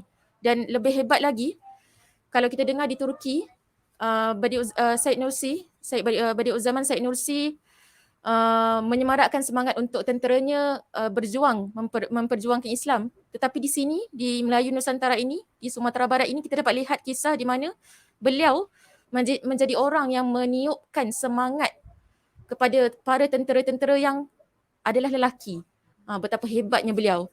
Bukan sahaja dari sudut pendidikan, dari sudut ketenteraan, sebab itulah beliau digelar sebagai tokoh kemerdekaan Indonesia juga. Berbalik kepada kisah tadi, macam mana yang kisah Rumah Kuning tu, tentera Jepun itu, betapa orang kata saya sangat terkejutlah dengan keberanian beliau yang sangat luar biasa. Beliau sanggup berhadapan dengan tentera Jepun ini, memang jumpa direct, walaupun dia tak ada, orang kata tak adalah pakai baju kalis peluru ke apa, sanggup berdepan secara direct, secara face to face dengan tentera, tanpa rasa gentar, tanpa rasa takut. Bukan sahaja tentera Jepun yang beliau nak bantu orang-orang wanita ini agar tidak lagi menjadi mangsa, begitu juga dengan tentera Belanda sebelum ini. Tapi bila saya baca buku ni, saya macam pelik. Kenapa beliau pernah tertangkap ya? Dan saya tanya Dr. Iliani, kenapa agaknya walaupun beliau ditangkap tapi beliau tidak dibunuh? So Dr. Iliani berkongsi, bayangkan bagaimana kalau seorang yang seperti beliau dibunuh oleh penjajah. Pasti akan berlaku kebangkitan yang sangat luar biasa daripada rakyat Indonesia. Jadi itu antara kisah-kisah yang membuatkan saya sangat rasa kalau kita lah mampu ke kita kan. Dan satu cerita, bagaimana saya ada satu peristiwa yang membuatkan saya memang menangis bila mana beliau adalah seorang wanita yang mengangkat bendera Sang Merah Putih ataupun bendera Indonesia. Beliau lah dikatakan orang pertama yang mengibarkan panji ataupun Sang Merah Putih ni di Sumatera Barat setelah mereka diisytiharkan merdeka setelah Jepun dibom oleh Amerika, Nagasaki, Hiroshima itu. Jadi peristiwa di mana beliau nak menaikkan bendera itu, nak kata susahnya orang zaman tu, pakaian pun tak ada, sampai beliau suruh anak murid dia kumpul kain seperca seorang, sikit-sikit seorang, jahit sampai jadi baju. Bayangkan, kita lah dalam satu komuniti, satu kampung, memang tak ada baju dah ni. Kita sangat susah dah ni. Dengan gempa bumi lagi, dengan perang lagi. So perca-perca kain ni kita jadikan satu baju dan kita bagi kepada orang susah. Itu pertama.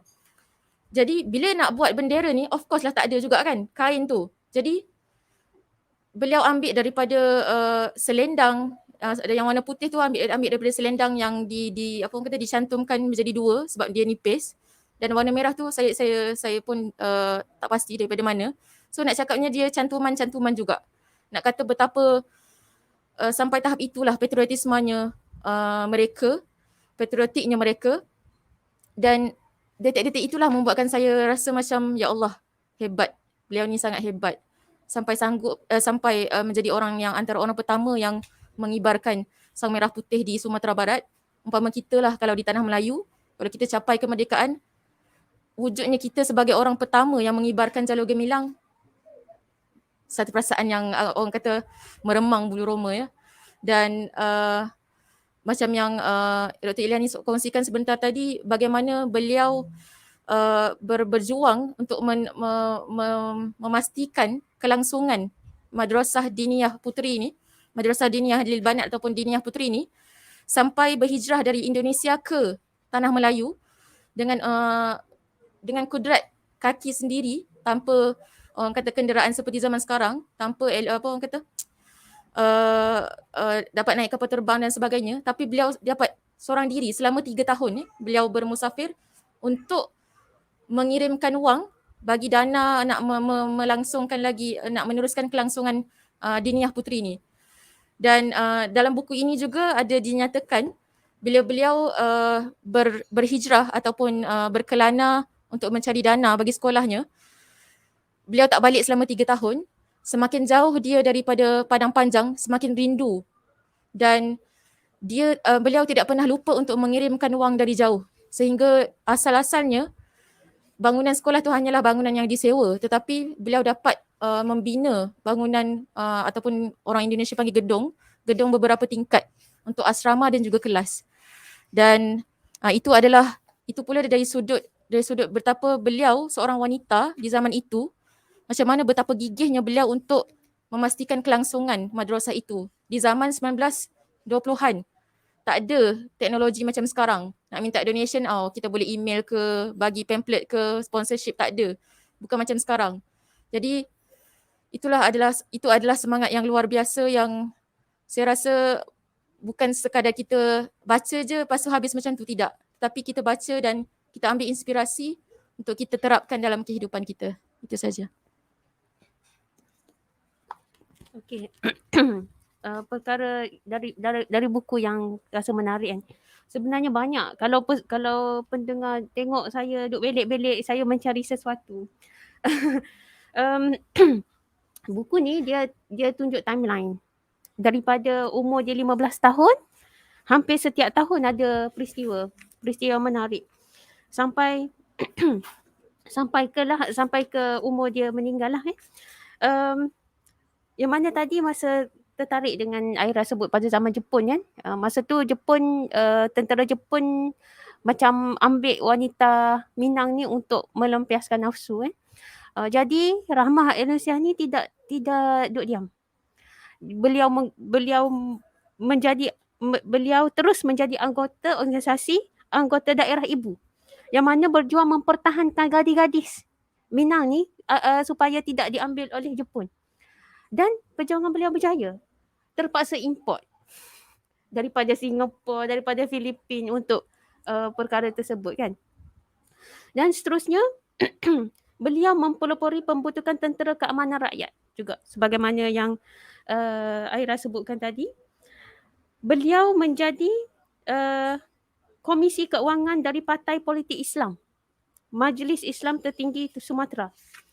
Beliau juga menjadi anggota Dewan Partai Masyumi Pusat. Partai Masyumi ni parti Islam pada zaman tu lah, Masyumi, Majlis Syura Muslimin kan.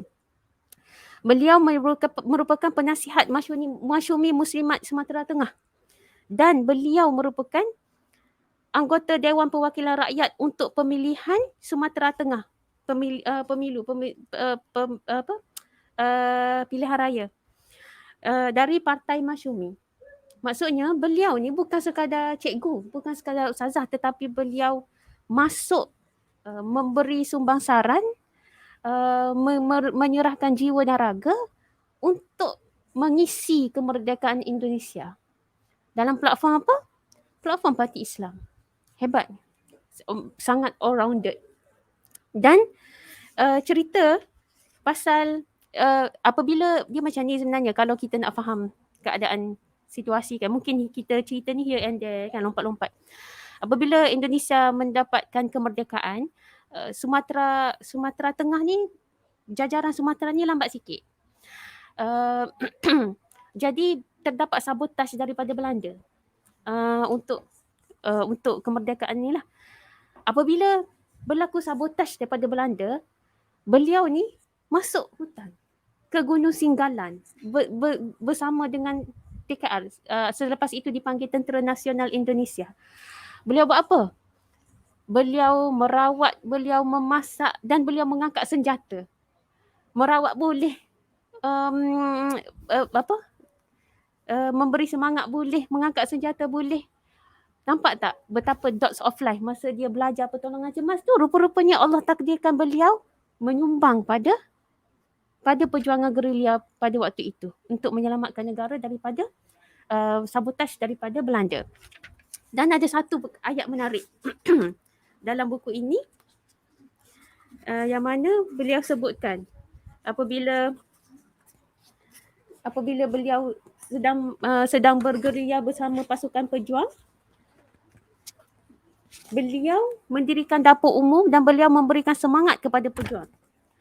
Kerana keadaan sudah gawatnya disebabkan serangan-serangan Belanda, maka beliau berpindah-pindah dari tempat antara Singgalang dan Merapi. Satu lelucon pernah terjadi pada masa tersebut, iaitu ada beberapa orang pejuang kerana sangat takutnya kepada Belanda, berlindung di belakang Rahmah El-Yunusiyah. Nusuk di belakang Rahmah. Melihat gelagak mereka yang penakut itu, akhirnya Rahmah memarahinya dan mengatakan, kamu kalau pengecut seperti ini dalam perjuangan, sebaiknya kamu mengganti pakaianmu itu dengan pakaianku. Dengan ucapan itu, rupanya pemuda-pemuda tersebut merasa malu dan merubah sikapnya sehingga mereka menjadi pemberani setelah itu. Komandan tentera Belanda di Padang Panjang merasa cemas. Hebat. Komandan tentera rasa cemas kerana mengetahui ada seorang wanita yang memberi semangat kepada kumpulan tentera Indonesia di Sumatera tersebut. Menariknya, mereka berusaha segala daya agar diusahakan supaya wanita itu dapat ditangkap, kerana itu mereka menyediakan janji-janji mulut kepada orang ramai supaya memberikan info di manakah wanita ini berada. Dan setelah itu ada mata-mata yang bagi hint kepada Belanda ni, mereka menunjukkan tempat persembunyian Rahmah. Sehingga pada 7 Januari 1949, maksudnya masa tu umur dia 49 tahun, beliau telah ditangkap oleh Belanda di satu tempat di antara Gunung Merapi dan ditahan diletakkan di bawah tahanan rumah. Ketat, tahanan rumah dan cukup ketat pada masa itu. Segala pergerakan disekat, tetapi beliau tidak dibunuh. Sebab apa? Sebab yang saya bagi tahu tadi kepada Aira lah. Cuba bayangkan jika Rahmah El-Yunusiyah dibunuh, saya pasti seluruh Indonesia akan bangkit menghancurkan dan membantai Belanda. Seterusnya ada satu lagi ayat yang saya rasa saya nak share lah untuk kali ni, untuk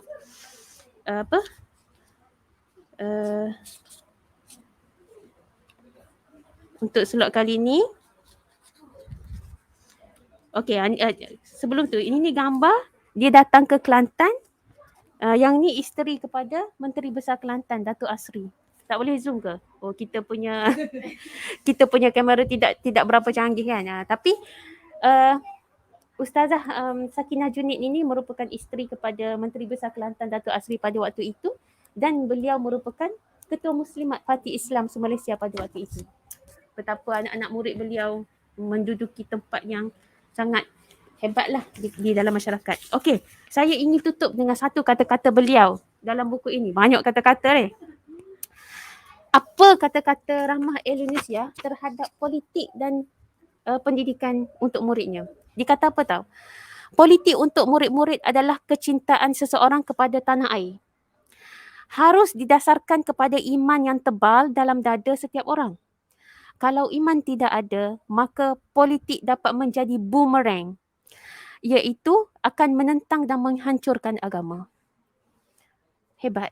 Betapa hebat seorang tokoh ini, yang mana beliau jika di Mesir ada Muhammad Abduh, maka di Indonesia ada Rahmah El-Yunusiyah.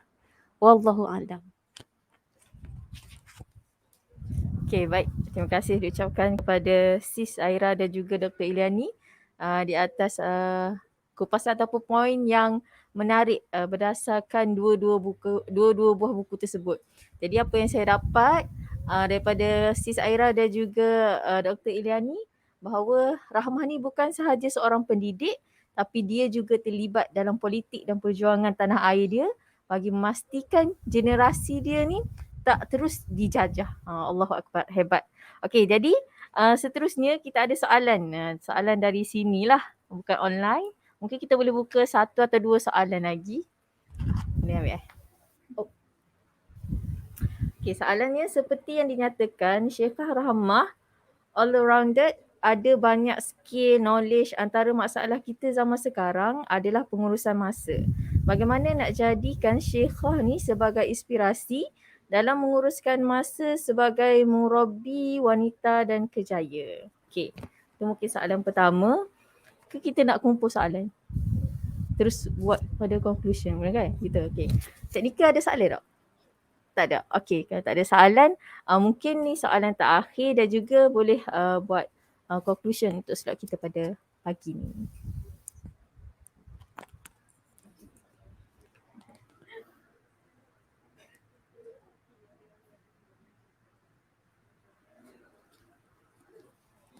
Okay, terima kasih pada sister. Soalan yang diajukan adalah macam mana kita nak jadikan beliau sebagai role model dalam kita nak menguruskan masa. Kita dapat lihat beliau adalah seorang yang sangat hebat, all-rounded person.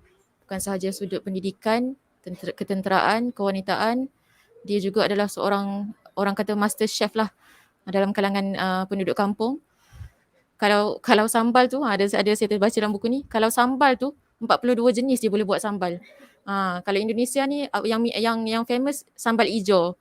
Sambal ijo dia kalau saya cuba buat dan saya try cari kalau orang Melayu Malaysia buat dia lain, takkan sama dengan orang Minang buat.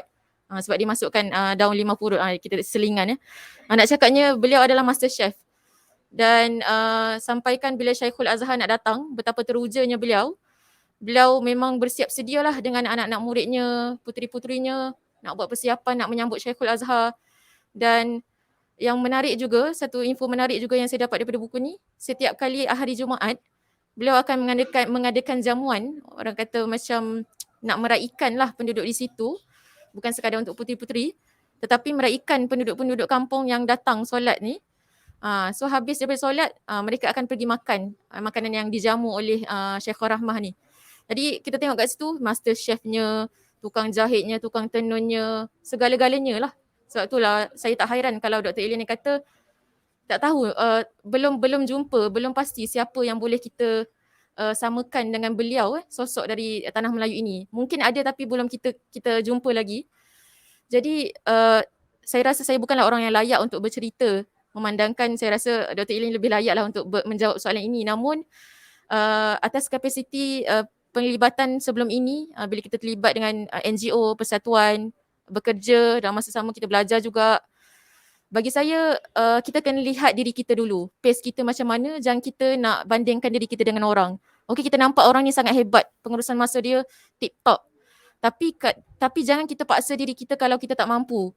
Jangan paksa diri kita untuk, okey kita kena buat macam dia, barulah dikatakan aku berjaya. Kalau tak berjaya capai indikator ataupun benchmark dia, aku ni gagal. Tidak kan?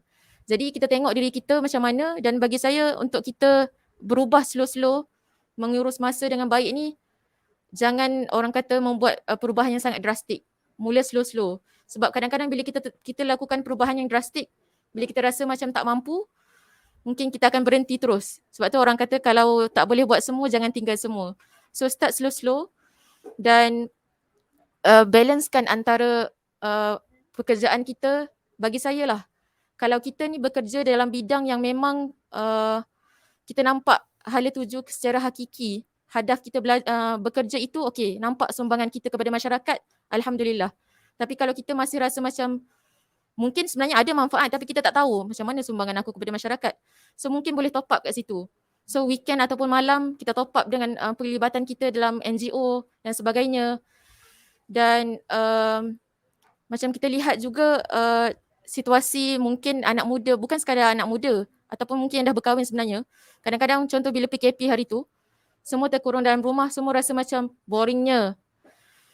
Tak tahu nak buat apa, tertekan dan sebagainya kan. Tetapi saya pernah terbaca ataupun terdengar seseorang berkata, seorang ilmuwan berkata, kalaulah kau mengatakan bahawa kau tu kebosanan, sayanglah sebab banyak lagi benda yang kita perlu lakukan untuk umat. Jadi kalau kita duduk rumah, kita rasa macam tak ada benda nak buat, something wrong somewhere. So kita boleh start juga dengan macam kita sebagai orang perempuan, kita start dengan benda-benda kecil. Skill kita perbaharui skill kita untuk kalau yang dah kahwin ataupun yang belum kahwin, contohnya skill memasak dan sebagainya. Dan mungkin ada yang orang kata rasa macam Quran aku ni dah lama tinggal. So zaman sekarang kita dah ada platform online. Kalau kita tak boleh nak pergi berguru secara fizikal, kita boleh berguru secara online. Jadi benda-benda ini sebenarnya nampak macam kecil. Tapi bila kita start slow-slow, kita cuba susun elok-elok, insya-Allah boleh. Tetapi bagi saya satu je titik utama, titik poin yang penting adalah ikut acuan diri kita sendiri. Jangan kita nak tiru orang kan. Dan itu sedikit sebanyaklah. Maaflah kalau tidak menjawab soalan. Tetapi satu benda juga yang saya teringat, kekuatan itu adalah orang kata jangan kita lupa walau macam mana pun kita dapat menguruskan masa, walau macam mana pun kita dapat menyumbang kepada ummah, kekuatan yang pertama dan utama adalah daripada Allah kan. Kalau kita dapat lihat kehebatan yang Allah berikan kepada Maryam ya, ibu Nabi, kepada beliau Syekhah Rahmah, kepada Asiyah, mereka ini adalah wanita-wanita yang diberi kehebatan oleh Allah. Tetapi tidak bermakna kita tidak boleh menjadi sebegitu. Mungkin kita tidak famous dalam kalangan penduduk dunia, tapi kita mungkin famous dalam kalangan keluarga kita sendiri. So bila kita menjalankan tanggungjawab sebagai seorang ibu yang baik, mungkin sekecil-kecil kita bagi bekal kepada anak, tak bangga ke kalau anak pergi sekolah, oh ni mak aku yang masak. Kan? Itu pun adalah satu kebanggaan. Jadi kekuatan itu daripada Allah, dan satu zikir yang saya rasa bukan sekadar kita dengar sebagai orang kata ceramah semata-mata, dan saya rasa ramai ya ustazah-ustazah yang pernah berpesan, kekuatan yang kita nak dapat bila kita letih seharian bekerja adalah kisah di mana Fatimah ya pernah meminta untuk diberikan khadam ya, pernah meminta kepada Rasulullah sallallahu alaihi wasallam untuk diberikan khadam. Zikir Fatimiyah ya. Subhanallah, alhamdulillah, la ilaha illallah kan. 33 kali setiap ni. So cubalah amalkan yang ni dulu. Lihatlah kesan yang orang kata kita minta kekuatan daripada Allah, insya-Allah Allah akan bagi kekuatan yang luar biasa. Dan untuk pengakhirannya, berdasarkan topik yang telah kita kupas pada hari ini tentang Syekhah Rahmah ini, pertamanya tentang prinsip. Dalam hidup kita, bila kita nak menegakkan prinsip kita, sudah pasti akan ada tentangan, hinaan, kecaman. Kata-kata yang negatif bukan sahaja daripada orang luar, malah orang yang paling dekat dengan kita. Jadi bersiap sedialah, orang kata mentally lah sebenarnya. Bila kita nak menegakkan prinsip kita, kita akan ditentang. Tetapi selagi mana kita bergerak dalam alignment yang Allah aturkan, insya-Allah Allah akan bantu. Macam kita tengok Syekhah Rahmah, betapa hebat tentangan daripada orang-orang Minang, sebab beliau ini menongkah arus, membina sekolah yang tak pernah ada, sekolah agama perempuan. Tapi beliau buat dono je, jalan terus. Sampailah lepas tu, sekolah ini sangat famous sampai dikenali sehingga ke Batavia ataupun Jakarta, sampai ke Tanah Melayu. Sampai ada orang-orang Malaysia yang berguru dengan beliau, macam yang Dr. Ilaini sebut tadi, Syamsiah Fakih dan Datin Sakinah, zaujah kepada Datuk Asri, bekas Menteri Besar Kelantan. So, prinsip kita katakan kat situ, dan ada diceritakan juga dalam buku ini, beliau adalah seorang yang kurang ketawa dan bercakap tetapi banyak bekerja. So kadang-kadang kita ni berdegar-degar kat laman social media, cakap banyak. Kadang-kadang kita sesama orang pun bercakap berdegar-degar, tetapi tindakannya adakah kita walk the talk kan? Itu kedua. Dan ketiga, sebagai suami isteri, saya sendiri apa orang kata terkesan bila kita dengar ada ulama, kata silap saya Luqmanul Hakim ke, bila ada yang bertemu beliau bertanya, apakah rahsia untuk aku mendidik anakku? Tapi beliau jawab, kamu sudah terlewat, kerana sebenarnya pendidikan awal anak bermula dari seawal kau memilih ibunya. So nak kata kita perempuan ni kita adalah sekolah pertama untuk anak-anak kita. Jadi walaupun ada yang macam kadang-kadang macam ada orang kata jomblo ataupun orang-orang yang bujang ni, dia rasa macam ya Allah aku tak kahwin lagi, member aku dah umur 30, dah ada anak 2. So kita rasa macam ketinggalan. Tapi sebenarnya itu adalah ruang waktu yang Allah berikan untuk kita top up ilmu kita. Mungkin Allah tahu kalau kita kahwin zaman tu, waktu tu, kita belum mampu nak jaga anak lagi. Kita tak tahu, kapasiti kita berbeza kan. Jadi itu kita sebagai perempuan. Dan sebagai lelaki juga, walaupun orang kata sekolah pertama bermula dari seawal kau memilih ibunya, bagi saya lelaki juga sama. Sebab seorang anak, mereka tidak dapat memilih ayahnya. Kalau ayahnya adalah ayah yang merokok, tinggal solat, suka menyumpah seranah, jadi anak itu tidak boleh memilih ayahnya. Itulah ayahnya. Dan seperti yang kita dengar daripada Dr. Ilaini tadi, ataupun dalam buku ini bila kita baca, seorang ayah itu dapat membentuk seorang wanita, seorang suami dan ayah dapat membentuk seorang wanita menjadi seorang wanita yang hebat. Jadi dua-dua saling melengkapi. Dan yang terakhir sekali, mungkin kita tidak dapat menjadi sehebat beliau, tetapi mungkin kita dapat apa orang kata, lakukan dalam kapasiti kita, dalam circle kita, dengan cara kita lakukan yang terbaik. InsyaAllah, walaupun tidak menjadi seorang Sri Kandi seperti beliau, tapi kita menjadi Sri Kandi di mata Allah dan di dalam orang kata penduduk langit. Itu saja, terima kasih. Okay, saya kira Aira dah simpulkan dengan baik. Cuma tambah sikitlah untuk pengurusan masa kan. Kalau untuk yang berumah tangga, mungkin cabarannya ialah pada pasangan dan anak-anak lah kan. Suka saya berkongsi ada satu tokoh wanita, tokoh ahli politik wanita sekarang ini, yang mana punya anak dan beliau juga merupakan seorang timbalan menteri lah ya. Punya anak yang ramai. Iaitu YB Siti Zailah binti Yusof kan. Sebagaimana kita tahu anak 12 kan. Dan beliau juga sebelum jadi timbalan menteri, beliau terlibat dengan dakwah dan politik tidak kurang hebatlah berbanding dengan orang lain juga kan. Bagaimana beliau buat? Beliau memang tak ada pembantu kat rumah. Tak ada pembantu, 12 orang anak. Boleh bayang tak macam mana. Dan masih boleh komit ya, dengan gerak kerja parti dan dakwah. Beliau antara tips yang saya pernah dengar lah beliau kongsikan, macam contohnya kalau masak beliau packing siap-siap. Masak tak masak-masak sangat, macam separuh-separuh, tapi packing untuk setiap hidangan masuk dalam freezer. So that untuk makan lepas tu kita keluarkan, panaskan dan kita masakkan kembali. Macam tu. Lagi senang lah kan. Sebenarnya kalau orang perempuan ni penyediaan tu yang ambil masa tu. Kupah bawang dah apalah kan. Okay. Yang kedua ialah bangun awal sebelum anak-anak bangun. Kalau anak-anak bangun pukul 6, mak bangun pukul 6, tak sempat lah.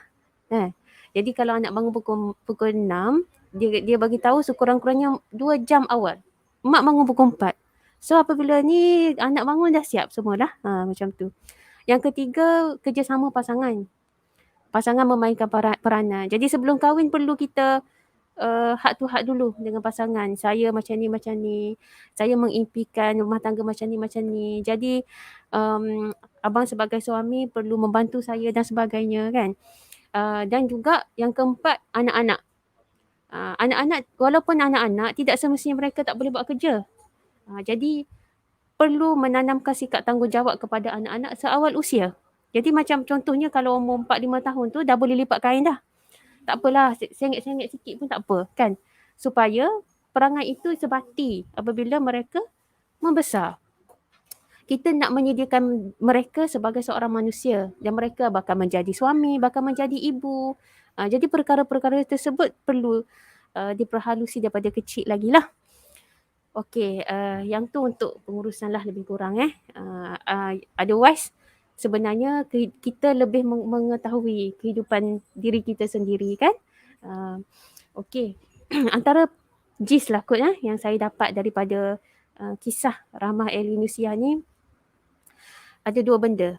Sebelum tu sebenarnya apabila saya terfikir tadi, apabila moderator tanya ataupun audiens tanya pasal siapakah yang setara di Malaysia kan, seperti beliau. Pada waktu tersebut, Malaysia dengan Indonesia tidak terpisah. Kita masih serumpun kan? Kita masih serumpun dan dalam alam Melayu. Jadi apa kata kalau kita merasakan Rahmah El Yunusiah ni merupakan ibu kita juga? Apa kata? Itu satu sudut pandang yang lain lah kan? Maksudnya kita tidak perlu untuk separatasikan ataupun mensegmentaskan Rahmah El Yunusiah ni untuk Indonesia sahaja. Sedangkan beliau seorang wanita Melayu dan pada waktu itu kita bersatu. Kan? Okey. Pertama, apa yang saya dapat lihat dari kisah hidup Rahmah El Nursiah ni, kita perlu hidup pada zaman pada zaman anak-anak kita. Sebelum ini kita bagi tahu kan, kita perlu menyediakan anak-anak kita untuk zaman mereka. Dan kita juga perlu hidup pada zaman tersebut sepatutnya. Contoh lain, apabila Sultan Muhammad Al-Fatih ingin membuka kota Konstantinopel, beliau tidak akan mampu nak buka kota Konstantinopel jika raja-raja sebelum, jika sultan-sultan sebelum beliau tidak melihat bahawa kota Konstantinopel itu bakal dibuka oleh cucu cicit beliau. Nampak tak? Jadi sebelum Sultan Muhammad Al-Fatih yang mendapat gelaran sebaik-baik raja, sebaik-baik tentera itu membuka kota tersebut, Osman Ghazi telah pun membuka sekeliling-sekeliling, buka Bursa, buka Izmir. Dan setelah itu lepas Osman, Orhan, lepas tu Murad I, mereka sudah pun menyediakan tapak-tapak kemenangan untuk Sultan Muhammad Al-Fatih. Jadi begitulah juga Rahmah El Nursiah. Untuk beliau sudah pun nampak bahawa wanita selepas ini perlu berjuang bersaing setara bersama lelaki, yang mana beliau mulakan pada waktu itu. Orang tak nampak tetapi beliau sudah pun hidup pada 50 tahun selepas itu, pada zaman selepas itu. Yang kedua ialah resilient. Okey, sebelum tu saya ada kata-kata dari buku ini yang menunjukkan beliau sebenarnya hidup 50 tahun awal, 50 tahun lebih ke hadapan. Kalau hari ini ayat ini diucapkan setelah berlaku gempa bumi 2 hari berturut-turut tu, yang mana ranap seluruh sekolah ranap, dan orang duk cakap-cakap tak ada dah sekolah apa ni dah. Tetapi qadarullahu ma yasha, niat ikhlas seseorang itu Allah nampak. Dan sebenarnya perjuangan Islam ni akan ada penggantinya, akan ada penerusnya. Walaupun Rahmah El Nursiah ini mati, sekolahnya tetap berdiri. Rahmah cakap apa tahu? Kalau hari ini kita menyerah, maka ratusan anak-anak kita akan terlantar. Mereka tak akan mengenyam pendidikan, mereka akan kembali ke zaman seperti dulu, di rumah mereka dipinggit. Masa depan mereka tetap akan gelap? Tidak. Kita tidak boleh menyerah pada nasib dan takdir. Kita harus membangun kembali sekolah yang runtuh ini. Itu kata-kata yang beliau. Yang kedua ialah resilient. Rahmah El Nursiah ni menunjukkan kadar tahap resilient yang cukup tinggi. Terlalu banyak ujian yang dikenakan kepada beliau, tetapi itulah antara ciri-ciri. Saya banyak kali kalau saya cerita tentang resilient, ataupun kalau literalnya biasanya kalau macam contoh yang paling mudah, kalau getah kita tarik, so kita lepas tu dia kembali bentuk asal. Maksudnya kadar kebingkasan ataupun kadar keboleh bangkitan yang tinggi. Maksudnya dia walaupun dia terkena ujian tetapi dia kembali kuat menghadapi sesuatu itu. Sebagaimana pepatah bahasa Inggeris cakap, what doesn't kill you make you stronger. Wallahu ta'ala a'lam. Assalamualaikum warahmatullahi ta'ala wabarakatuh. Waalaikumsalam warahmatullahi wabarakatuh. Terima kasih kepada Dr. Nur Eliani dan juga Sis Aira kita di atas 2 perkongsian buku yang saya kira cukup menarik dan banyak manfaat yang kita dapat pada pagi ini. Mungkin kita boleh jadikan Rahmah El Nursiah ni sebagai ikon ataupun role model untuk menjadikan diri kita lebih baik dan juga generasi kita akan datang lebih baik, insya-Allah. Jadi sebelum berakhir ni saya rasa nak raikan sedikit sahabat-sahabat kita dekat page Momen Buku, ya, dia komen Aisyah Faris, jika ingin mendidik manusia, didiklah lelaki, jika ingin mendidik keluarga, didiklah ibunya. Ini kata-kata yang dilontarkan oleh Dr. Nur Eliani tadi. Dan seterusnya Amna Aminah, hebat. Okey, terima kasih kerana sudi bersama kami. Hazikah Fasihah Hamzah, kurang ketawa banyak bekerja, betul. Itu yang dikatakan oleh Sis Aira tadi berkenaan dengan Rahmah El Nursiah. Seterusnya Nur Ayuni Muhammad Nuruddin, finalis kan yang Yadim baru ni. Terima kasih juga kerana sudi bersama kami, dan Atika Sudin, menarik kupasan hari ini. Ya, sangat menarik insya-Allah. Ya. Sama sikit lagi. Okey. Mengambil semangat Rahmah Indonesia, nak tambah sikit lagi. Last kali ada hadis yang dalam buku ini ada catatan hadis yang Rahmah Indonesia inspired, iaitu man yuridillahu bihi khairan yufaqihu fid din, muttafaq alaih. Iaitu bermaksud barang siapa yang dikehendaki Allah menjadi orang baik, maka ia dipandaikan Allah dalam soal-soal agama. Beliau mengambil inspirasi daripada hadis ni untuk meletakkan landasan kepada sistem pendidikan yang beliau pelopori. Antara ayat kata-kata beliau ialah beliau ingin meningkatkan derajat kaum wanita dengan memberikan pendidikan yang diatur dan didasarkan atas ajaran agama Islam. Rahmah berkeyakinan bahawa untuk mengangkat darjat kaum wanita harus dilakukan sendiri oleh kaum wanita, tidak dapat diserahkan kepada orang lain kerana kaum wanita sendirilah yang merasakan kebutuhannya. Dan perguruan Diniah Puteri ini dia berdasarkan ajaran Islam dengan tujuan untuk membentuk puteri berjiwa Islam, ibu pendidik yang cekap dan aktif serta bertanggungjawab tentang kesejahteraan masyarakat dan tanah air atas dasar pengabdian kepada Allah SWT. Tengok betapa jelasnya misinya. Bukan setakat horizontal sesama manusia, ianya terus vertikal kepada Allah SWT. Jadi saya ingin cabar wanita-wanita yang seolah-olah mengatakan menjadi pejuang kepada wanita, apa sebenarnya prinsip kalian kepada pejuang feminisme. Jadi inilah contoh wanita, pejuang wanita yang meletakkan paksi perjuangan itu lillahi ta'ala. Allah Ta'ala alam.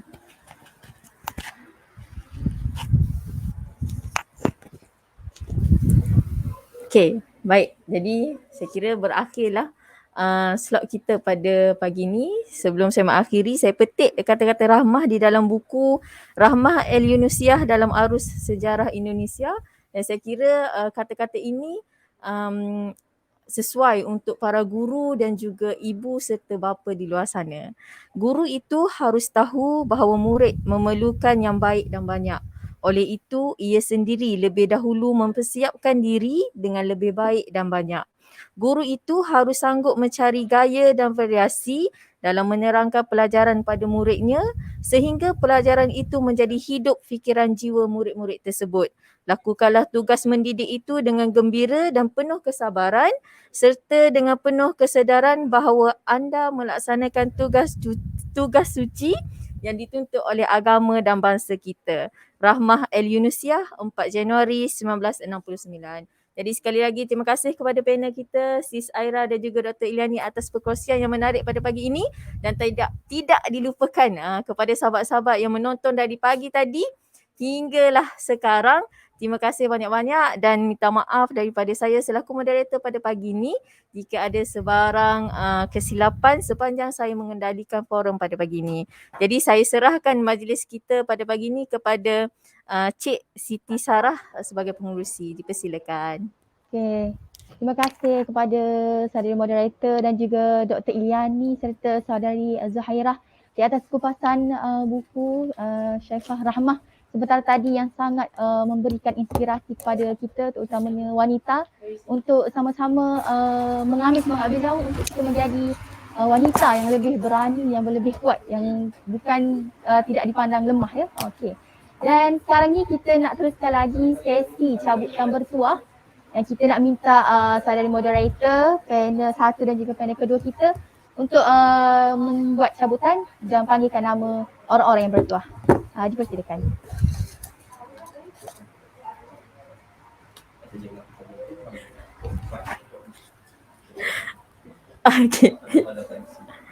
Okey, yang bertuah pada pagi ni Fazli.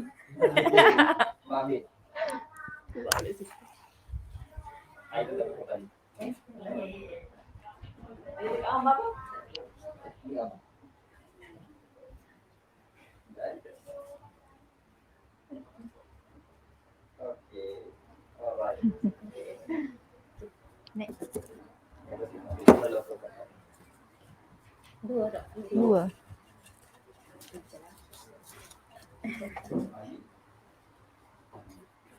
Fatih Nazwa. Fatin Najwa. Ambil mic. Fatin Najwa. Fatih Najwa ada ke?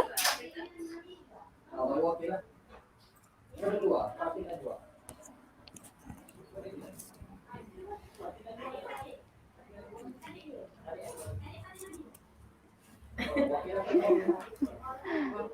Ya, sebenarnya kita ada hadirin sebenarnya di Nisa Book Cafe ni. Yang kedua, Yang kedua, okey. Nabila. Nabila. Salim Fatih, okey Fatih. Ambil gambar ni.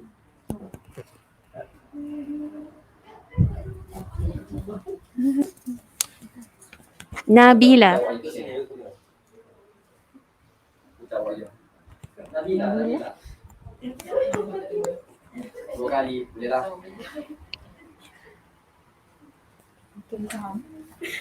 Okey. Oh, sama. Okey. Okey, tak kedua okey. Dua hari tak pegang. Dua lagi. Okey, seterusnya bagi mic.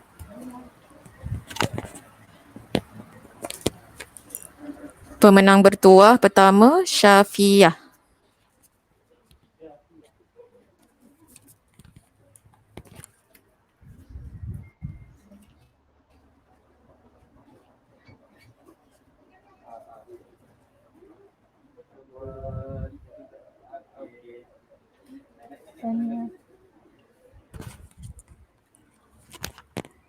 Yang kedua adalah Zulkhairi Zaidi.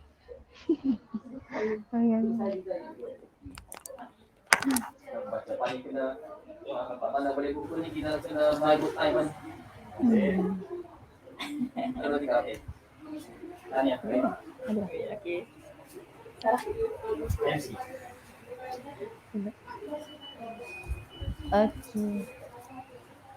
Okey, baiklah, tahniah kepada semua penerima cabutan bertuah, dan dengan berakhirnya cabutan bertuah kita sebentar tadi, maka kita pun dah berada di sesi penggulungan lah, sebab masa pun dah mencemburui kita semua. Dan sekali lagi nak ucapkan terima kasih kepada semua yang hadir secara fizikal dan juga secara maya, sahabat penonton yang setia bersama kami daripada awal hinggalah ke penghujung majlis kupas buku kita pada hari ini. Dan semoga kita dapat mengambillah ibrah sebaik mungkin daripada kupasan yang diberikan oleh para panel kita hari ini. Dan jutaan terima kasih juga kepada Nisa Book Cafe kerana menaja lokasi kita bersiaran pada hari ini, yang menyediakan tempat yang selesa dan makanan yang agak-agak enak ya. Dan nanti bolehlah saya alu-alukan lagi sahabat-sahabat untuk beramai-ramai datang ke Nisa Book Cafe ni. Banyak kita dapat boleh mengambil inspirasi di sini. Okey, dan kita berakhir dulu program kita pada hari ini. Kita menangguhkan dengan tasbih kafarah dan surah Al-As.